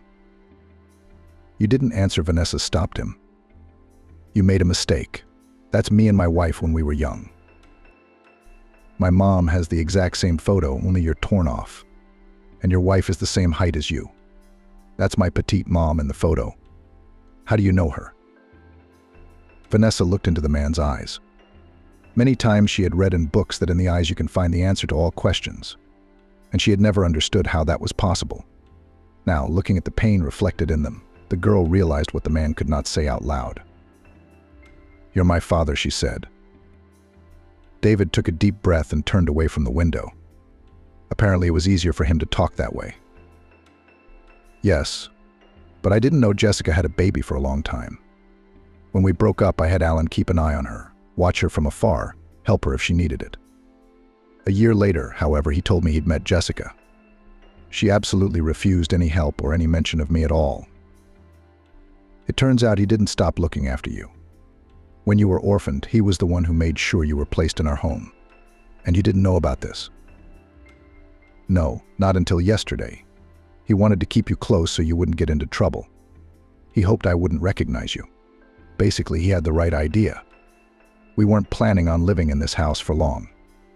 The chances of us crossing paths were minimal. But why did you and Mom break up? Do you have any idea? I had a family, a kid, Jessica. And Jessica was just a temporary fling. A distraction from the family routine," the girl finished harshly. "No, you're wrong," David objected. "She was never just an infatuation for me. Not her. She and I met here in Chicago. She was visiting the museum, and I had business nearby. We bumped into each other, got to talking. Then walked around the city until midnight. I just lost my head so much that I sent my family overseas and flew on vacation with Jessica. She was so sweet, so pure, so light, so trusting. I was serious about divorcing Addison and marrying your mom. What stopped you from doing that?" "My father. When he found out what I was doing, he was quick to bring me back down to earth. Our business was completely dependent on Addison's father. If I'd left her, my father-in-law would have left us with nothing, at best. At worst, we'd be found somewhere out of town. And it wasn't just my life I was risking. Jessica wouldn't have survived either. I couldn't lie any further, so I told the truth. She was broken and crushed. In the end, she asked me to leave her and never come into her life again. I couldn't just let her disappear. I offered to move to Chicago so I could see her once in a while." "And what did she do? Did you know your mother well?" "She refused," Vanessa replied. "Of course she did. I haven't seen her since, but my father asked Alan to keep an eye on her. Well, you know the rest. I saw the deed to the apartment, so Alan gave it to me. I didn't realize who he was at the time. I see now. Maybe he didn't tell me about it. I didn't know about you until yesterday. I mean, the best person to ask is Alan, I guess. I was having a hard time with our breakup. I wanted to go to her and apologize, but suddenly I got the news that Matthew was very ill. I got on the same flight to see him. My father did everything he could to save Matthew, and I came back as late as possible. When I got back, Alan said Jessica was missing, and he couldn't find any trace of her. That's probably when you showed up, and that's how he kept you from me. Maybe he did the right thing. Knowing that my beloved had a child with me, I could hardly resist leaving everything for you. But you had a child in your family too. Yes, I did, David said absently, and turned back to the window. Vanessa decided that the conversation was over and left the room quietly. As she was about to close the door, she realized and asked, "Can I continue working here?" "I won't say anything to anyone, I promise." "You're just like your mother." "You're not a mercenary," David replied. "I don't know what you mean." "Of course you can stay, but promise not to tell anyone about anything. If I may, it's going to be hard to explain now." Back in her room, Vanessa took a long time to come to her senses. The man she had never dreamed of meeting turned out to be her master, the owner of a huge fortune and family. Vanessa tried not to think about it at all. After all, now it turned out that she had fallen in love with her own brother for the first time. Now her love was not only unrequited, hopeless, but also criminal. Incestuous. She had to forbid herself to even think about it. The ideal would be to quit this house and forget this family like a bad dream. About demanding something from her father, the girl did not even think about it. After sitting in the room for about half an hour, Vanessa decided to find Alan and consult with him. Besides, she wanted to question him, because he almost certainly knew she was the owner's daughter when he invited her to work in his house. Besides, she hadn't fulfilled her duties, and she was used to working responsibly. Right now, though, the thing she wanted most was to pack her things and leave for her hometown. Probably my mother also decided almost 20 years ago, when she refused all the benefits offered by my father, refused to destroy his family. Although she herself, with great difficulty, was able to raise her daughter on her feet. Maybe that's why she left life so early? There was a knock at the door. Vanessa realized she'd been in the room for quite some time. Did they notice her absence? Alan was at the door. "We need to talk," he said, and gestured for her to follow him. Vanessa thought it would be about her and the fact that she had learned the secret of her birth. However, judging by how tense and even angry the man was, the girl guessed that something similar had happened. "What do you think you're doing?" Alan asked. "What are you talking about?" Vanessa feigned innocence. "And pretending to be an innocent fool. And pretending to be an innocent fool. She's making a spectacle of herself here, saying that Ciara might slander you, and she's hanging herself around Matthew's neck." "I didn't hang myself. I fell down the stairs, he caught me. And at 12 this afternoon I've been bombarded with questions about who he is and where he's from. I don't know where he is or how he's acting. I was checking the dust in the closet. Standing on the stairs, he quietly walked in. I lost my balance, almost fell. That's the whole story of our interaction. I swear to you. Learn, girl. I won't allow you to interfere in the lives of family members." "You won't? Then why did you bring me here? Or are you telling me you didn't know who the owner was? Or didn't you buy my mom an apartment when I was born? Didn't you look after her? You didn't find me?" "It doesn't matter. I just have one question for you. Why?" Alan didn't seem to be so much taken aback by the news as by the fierce intensity with which she spoke. "How do you know everything?" he wondered. "You probably haven't noticed that I look remarkably like my mother, but my father did. Besides, I saw a photo of them together, so there's no reason for me to be messing around with my own brother." Still not recovered, the man sat down and was silent for a few minutes, as if gathering his thoughts and choosing words. Finally, he spoke. "Yes, I did buy the apartment for Jessica. Because David had done her an injustice. He had no right to leave her like that, like a tired toy. Not her. Pride wouldn't let her tell him about the baby. Pride wouldn't let her ask for money to support her. That's why I didn't tell him anything about you. He just had no right to know that he had a child. His baby is his own. His own. But he'd already had Matthew by then. Yeah, another baby. I fell in love with her, and I wanted her to be my wife. I'd raise you like a daughter, take care of you and mommy. But she loved your father and chose him again. Again. Don't you think there's too much you're leaving out?" Vanessa asked. "I don't need the whole truth. It doesn't concern me. Why did you bring me here?" "I wanted to keep you under supervision. I didn't think he'd recognize you. I didn't think he'd recognize you, that Matthew would be interested in you. You're just a child. You're not old enough to live on your own. That's why I found you, invited you to work here. I can't stay here anymore, Vanessa said. I'm sorry, but it's beyond me. Why not? What's stopping you? Did David ask you to do this? No, he asked me not to tell anyone yet. So stay here for now. I'll decide what's best. Okay. While Vanessa was thinking of an answer, Alan got a call. What? Where is he? Is he alive? What hospital is he in? The man exclaimed. A moment later, he sprinted out of the room and rushed toward the service exit. Vanessa remained, not realizing what had happened. By late afternoon, it was learned that Matthew, while riding out of town in an automobile, had been involved in an accident. The likelihood that he would be alive was minimal. From the news, Vanessa could hardly stand on her feet. David rushed to see his son at the hospital. Alan was there too. The others had to wait to see if the young man would survive the night. By morning, it was reported that the boy needed a blood transfusion. And a few hours later, it became known that the injuries were much more serious than the doctors had decided the day before. A lot of blood was needed. In addition, the guy had a rather rare group 4 negative. In such a situation, the ideal donor could be someone close to him. Vanessa's first impulse was to offer herself as a donor, but her Rh factor was positive. She was surprised by this. She had known since high school that children inherited their father's Rh factor, so it had to be the same for her and Matthew. Meanwhile, the search for a suitable donor was unsuccessful, and time was literally counting by minutes. Close relatives and all those who were in the hospital at the time were checked for a match. Unexpectedly, Alan turned out to be a suitable donor candidate. No one paid any attention to it at the time. Everyone was alarmed by the guy's condition and was glad that he would live. Recovery took quite a long time. The young and healthy body was taking its toll despite the serious injuries. Chiara was sent back to England by her father so as not to upset her.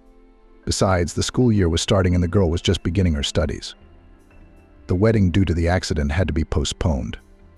It seemed that neither the bride nor the groom was particularly upset by this news. At the end of August, Matthew was discharged from the hospital. Vanessa, who all this time tried not to show her father in front of her eyes and not to remember about her inappropriate feelings for her brother, realized that her idea to go home at the beginning of summer was the most reasonable. It turned out that Alan had interrogated her on the day of the accident for a reason. Matthew had shared his plans for Vanessa with him. The guy really fell in love and planned to leave the bride imposed by her father.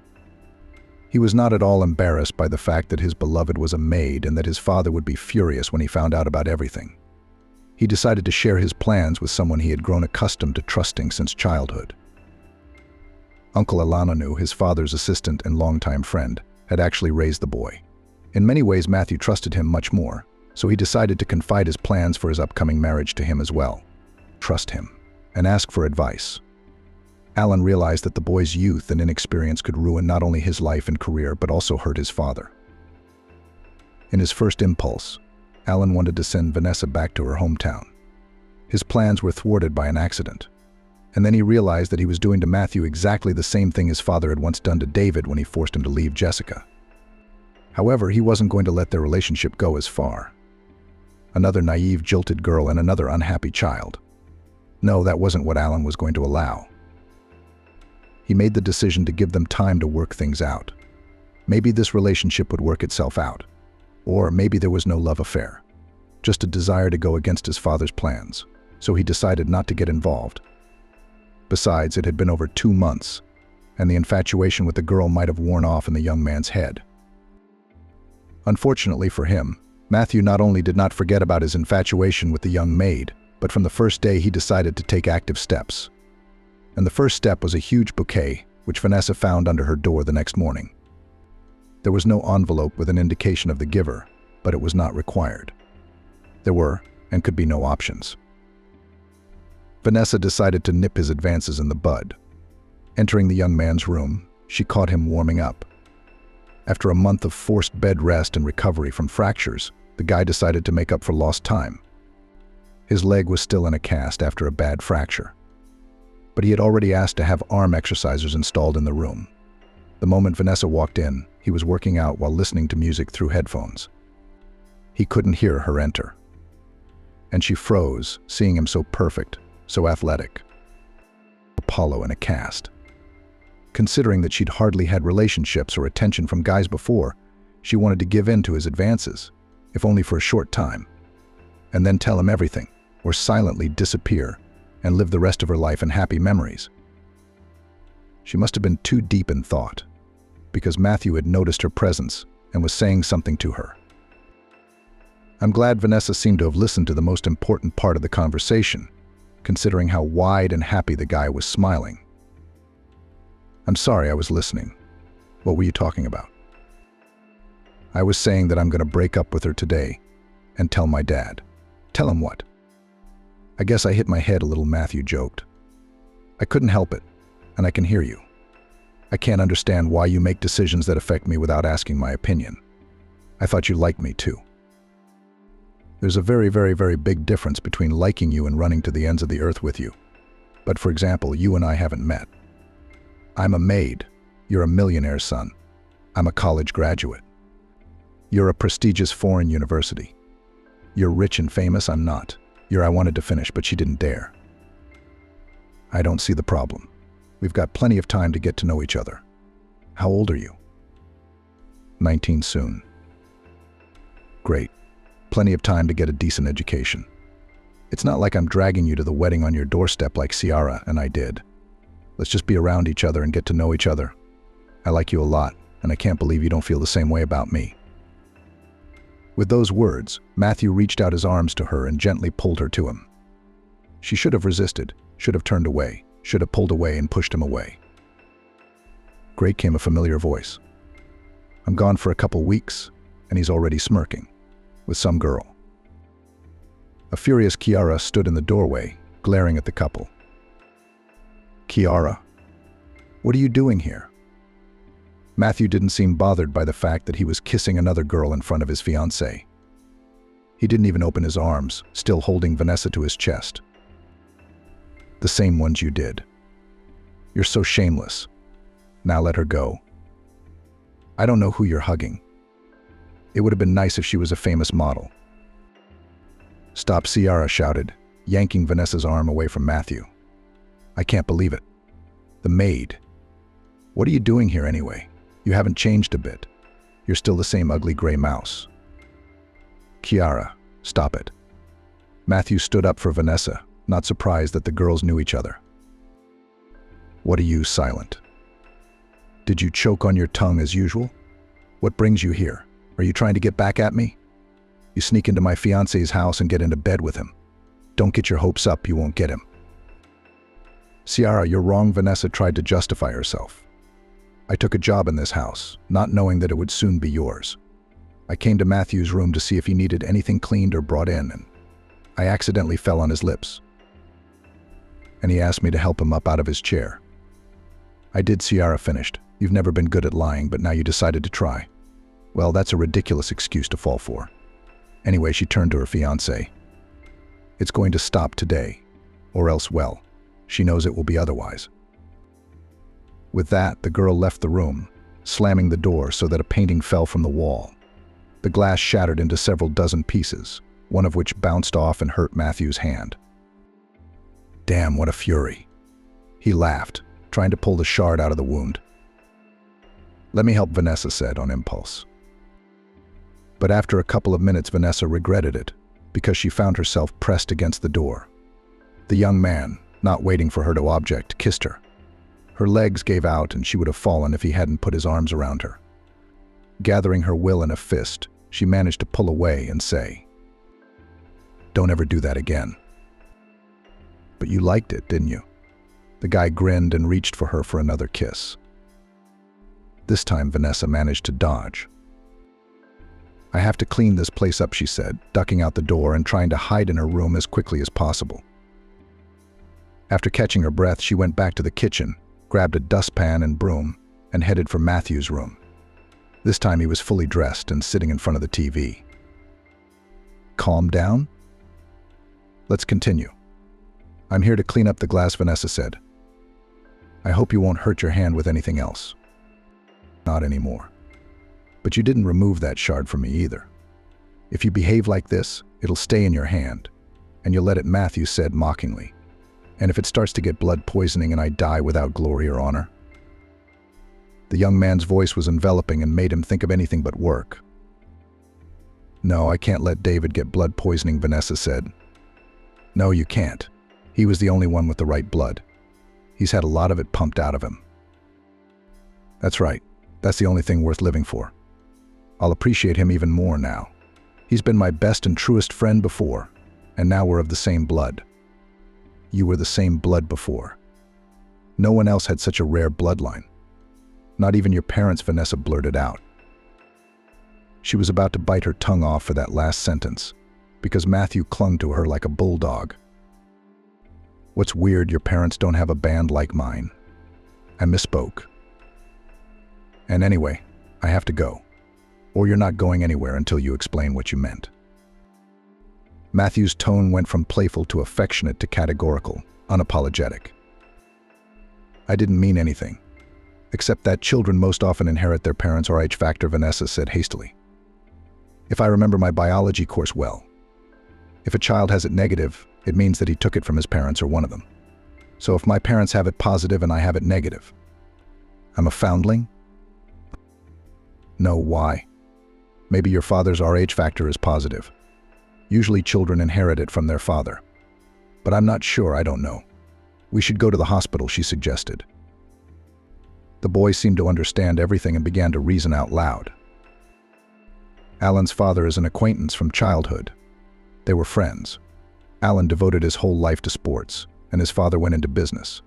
When he was able to make good money, he invited Alan to become a personal security guard. Gradually, he took on other responsibilities such as running the house.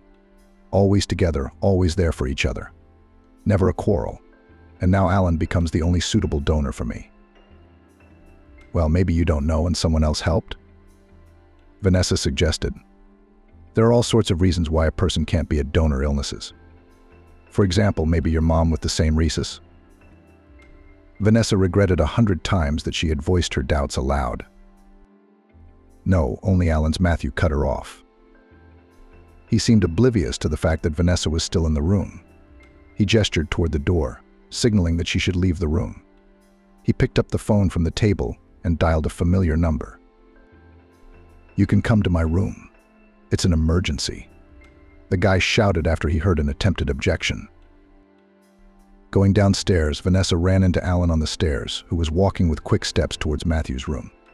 Finishing her business, the girl returned to her room and began packing.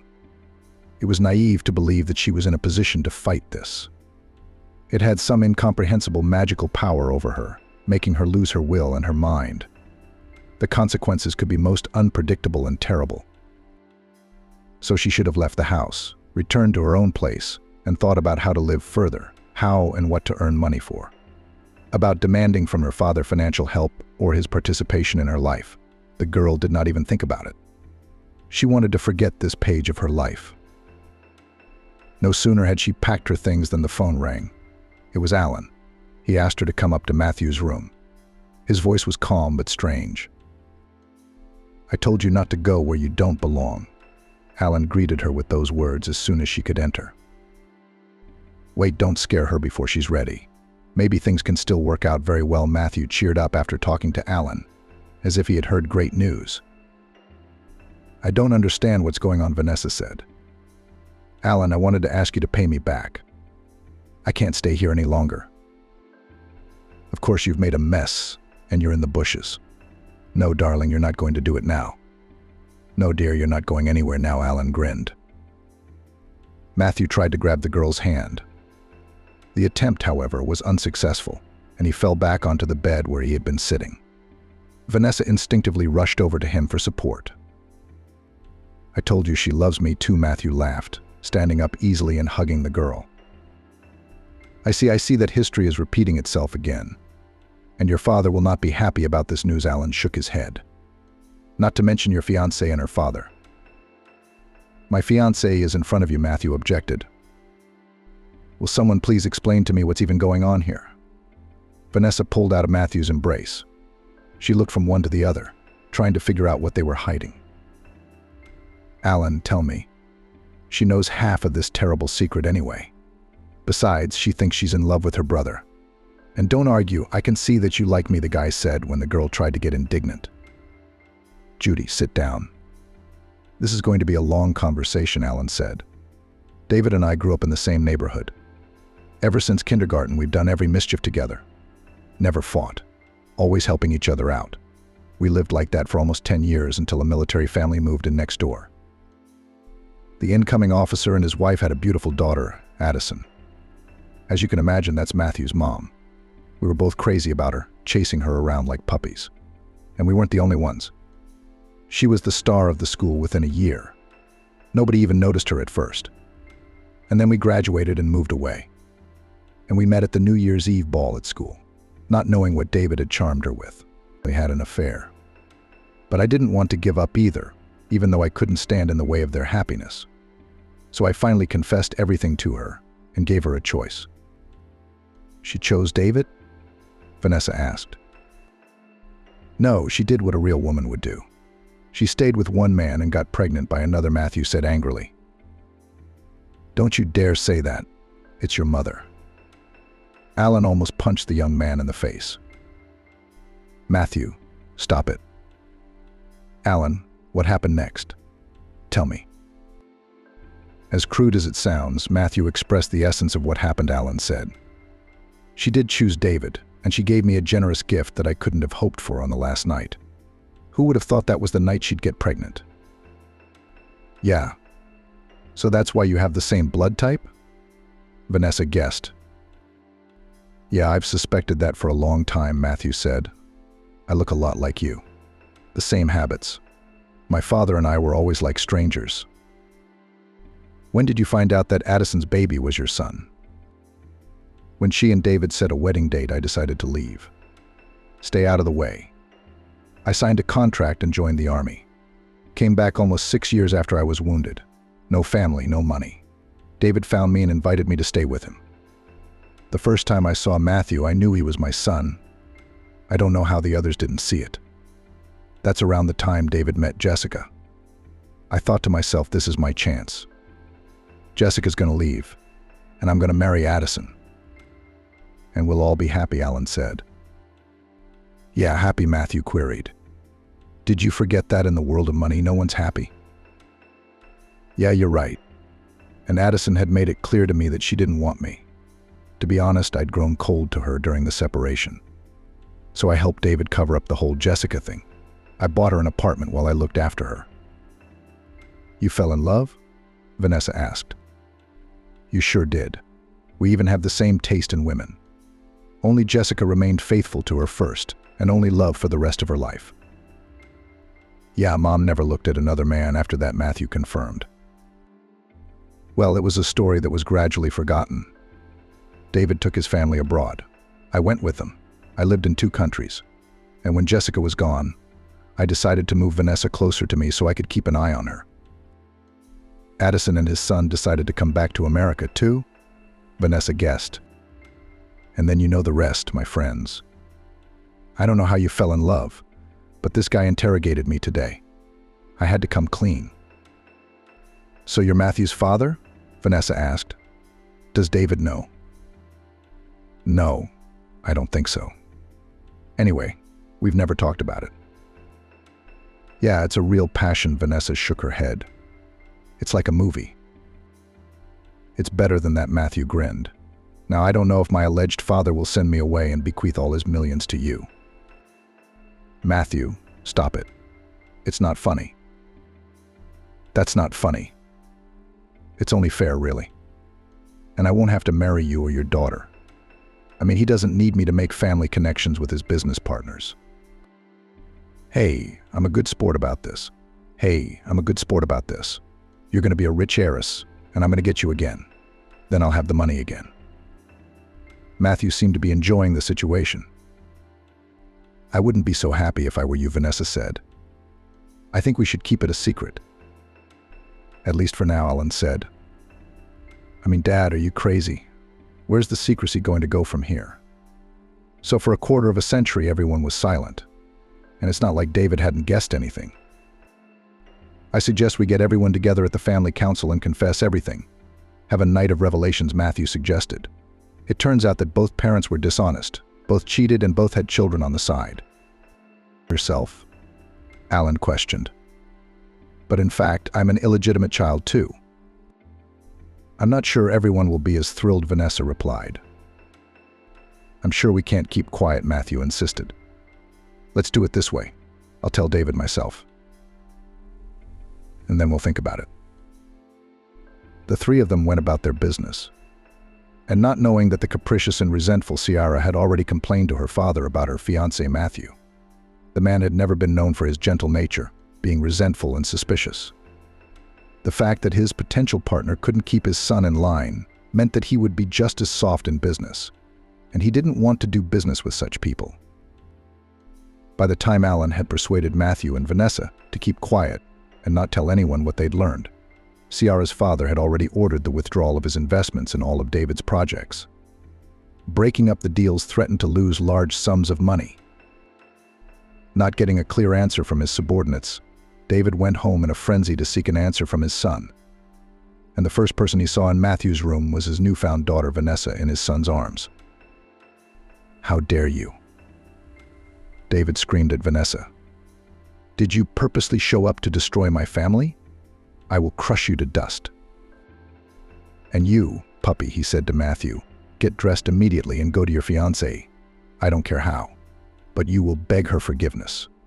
You'll restore the engagement. Her father will get his money back, invested in my business. And I'll deal with you later," he said to Vanessa. "I wouldn't be in such a hurry," Matthew replied.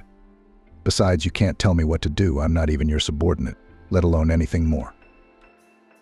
"What did you say?" David was outraged. "I'll take everything away from you. You'll forget what expensive cars and resorts look like, where you used to spend my money." "I'm scared," Matthew replied calmly. "I'm already educated. Thank you, I'm sure, but you can't take it away. But you can't take it away from me. I'll take care of the rest." "You've never earned a penny in your life. You've never earned a penny in your life. Now you're showing a little attitude," David continued to shout. "I'm a grown man. As soon as I'm in shape, I'll leave your apartment. What's the holdup? I can have the room today. I think it's rightfully yours for your child to occupy." "Yes, Dad," Matthew said calmly. "Or did you think that your little secret of having a daughter out of wedlock would remain a secret?" David turned pale and sat back in his chair. He seemed suddenly short of breath. "What makes you think that?" he hissed. "Oh, don't say that.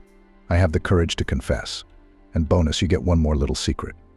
But just in case you think I'm hugging my own sister, Matthew." "What are you talking about?" David shook his head. "Yeah, so he didn't know. Well, Alan wanted to tell you, but I beat him to it." "Tell me what? Dad, have you known this your whole life?" Matthew stared at his father. "Didn't you ever see anything in me in common with him? Even I had my doubts as a child, when he and I had common tastes and interests." "That's impossible. Addison was faithful to me," David said stubbornly. "By and large, yes. They had a little adventure with your friend before you got married. That's why he moved away, so that he wouldn't interfere with your happiness." "You're wrong about what? That I'm his son?" Matthew asked. "I assure you I only found out today. Or rather, I guessed it, thanks to your clever and attentive daughter Vanessa. It was in her bright head came the idea that the parents with a positive Rh factor, having the second type of blood, cannot have a child with the fourth negative. Genetics is a scary, stubborn, and surprisingly accurate in such matters. I checked. Vanessa was right. The fact that Alan was the only suitable donor only made her suspicious. And you should have warned us all, Matthew continued wryly. Why? Because you should have been in school, not skipping classes.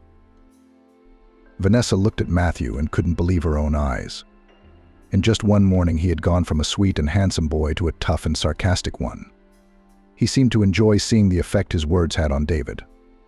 Meanwhile, the man was getting worse, as he unbuttoned his shirt collar and loosened the knot of his tie. From the change in his complexion, his condition was alarming. "Matthew, stop it," Vanessa exclaimed. "You can see he needs help." Grabbing the phone, she called an ambulance. Then she called Alan and David's driver. Together, they managed to carefully take the man downstairs to the exit, where the ambulance was already arriving. The girl decided to accompany her newfound father to the hospital. She instructed Alan to talk to Matthew so he wouldn't do anything stupid again. David was taken to the hospital just in time. On the background of high blood pressure and stress, he had a stroke. Fortunately, there were doctors nearby, which meant that it was hoped that the consequences would not be so devastating. The man stayed in hospital for about 2 weeks, after which there was a long period of rehabilitation. Vanessa lived between the hospital and home. Even though her father had received excellent care at the expensive hospital, she was terrified to even imagine that she could lose her last loved one, barely finding him. She'd only crossed paths with Matthew a couple times in all this time. He, too, seemed to have lost interest in her. As soon as the cast was removed from her leg, Matthew moved out of the house without telling her where he was going. Before he left, he contacted his mother, who was in Los Angeles, and warned her that she shouldn't show up at their new home yet, for her father had found out her little secret. "Don't feel bad about it," Addison replied. "He has one of his own." Suddenly, his illegitimate daughter, Ciara, had turned up and was now staying in his bed. He's probably already made her his sole heir. "So you have no business in LA," Matthew said sharply. "What daughter? What are you talking about?" "Matthew, your life with him has never been perfect," Addison replied. "So I don't think you're surprised by this news. Besides, he's a man, and men have a tendency to have affairs on the side. At least, I understand him. Besides, it's not your place to complain about him." "Hisham, how's he doing?" "He'll live. They got him to the hospital on time, and he's got the best doctors in the world." "Have you been to see him?" "No, why?" "As it turns out, I'm nothing to him now." "He raised you? Even if you didn't know he wasn't your father, he put all his heart, soul, love, and a lot of money into you." "Is that what you're saying?" "That too. How can you be so callous?" "I'm not callous. I'm sober. There's no point in me staying there now, which is why I'm calling you so you don't accidentally show up. I'm on the next flight out. It's a shame your health and the lives of your family don't mean anything to you. I'm sorry. In spite of everything, your father and I have been together for over 20 years. It's up to you. Don't be surprised to find a new mistress at home. Let me handle this." The next day, the woman was in New York. She decided to come home later and went to the hospital right after the airport. Her husband's condition was indeed quite satisfactory. Still, a healthy and fairly young body was able to cope with such a test. In the corridor, Addison met Vanessa. Surprisingly, the girl seemed completely different from how her son had presented her. Even though they had a romantic relationship looming, David was resting after his treatments, so the woman decided to ask Vanessa about him. Vanessa talked about David's well-being and the doctor's prognosis. Somehow, imperceptibly, the conversation turned to who Vanessa really was. The girl told how she herself had found out that her master was her father. How Matthew had guessed that Alan was his father. In fact, they hadn't noticed how they had talked for hours, sitting in the quiet hospital cafe. After talking to the girl, Addison went to her husband's room and Vanessa went home. She was to give the order to prepare a room for the mistress. Lately, she had taken over the housekeeper's duties and was doing a fine job with them. Alan was away on a business trip. Addison came home in the evening and was pleasantly surprised to see that they had prepared for her arrival. She said that they had discussed things with her husband calmly without mutual complaints or recriminations. In the end, they came to the conclusion that they would keep the family together, because many years had passed since their transgressions. Matthew David promised to help with his own business, and Vanessa to send to study. Now it was their mutual children. Besides, Vanessa had no one else but them. Sometimes life presents us with serious tests of willpower, kindness, loyalty, humanity. It is important not only to deal with the problem, but also to understand and learn the lesson. And the most important thing is to remain human in any situation. Vanessa was lucky. Life compensated her for the most difficult loss with several new acquisitions: family, prospects, opportunities, study. And although no one and nothing could replace her mother, now she could rely on her father.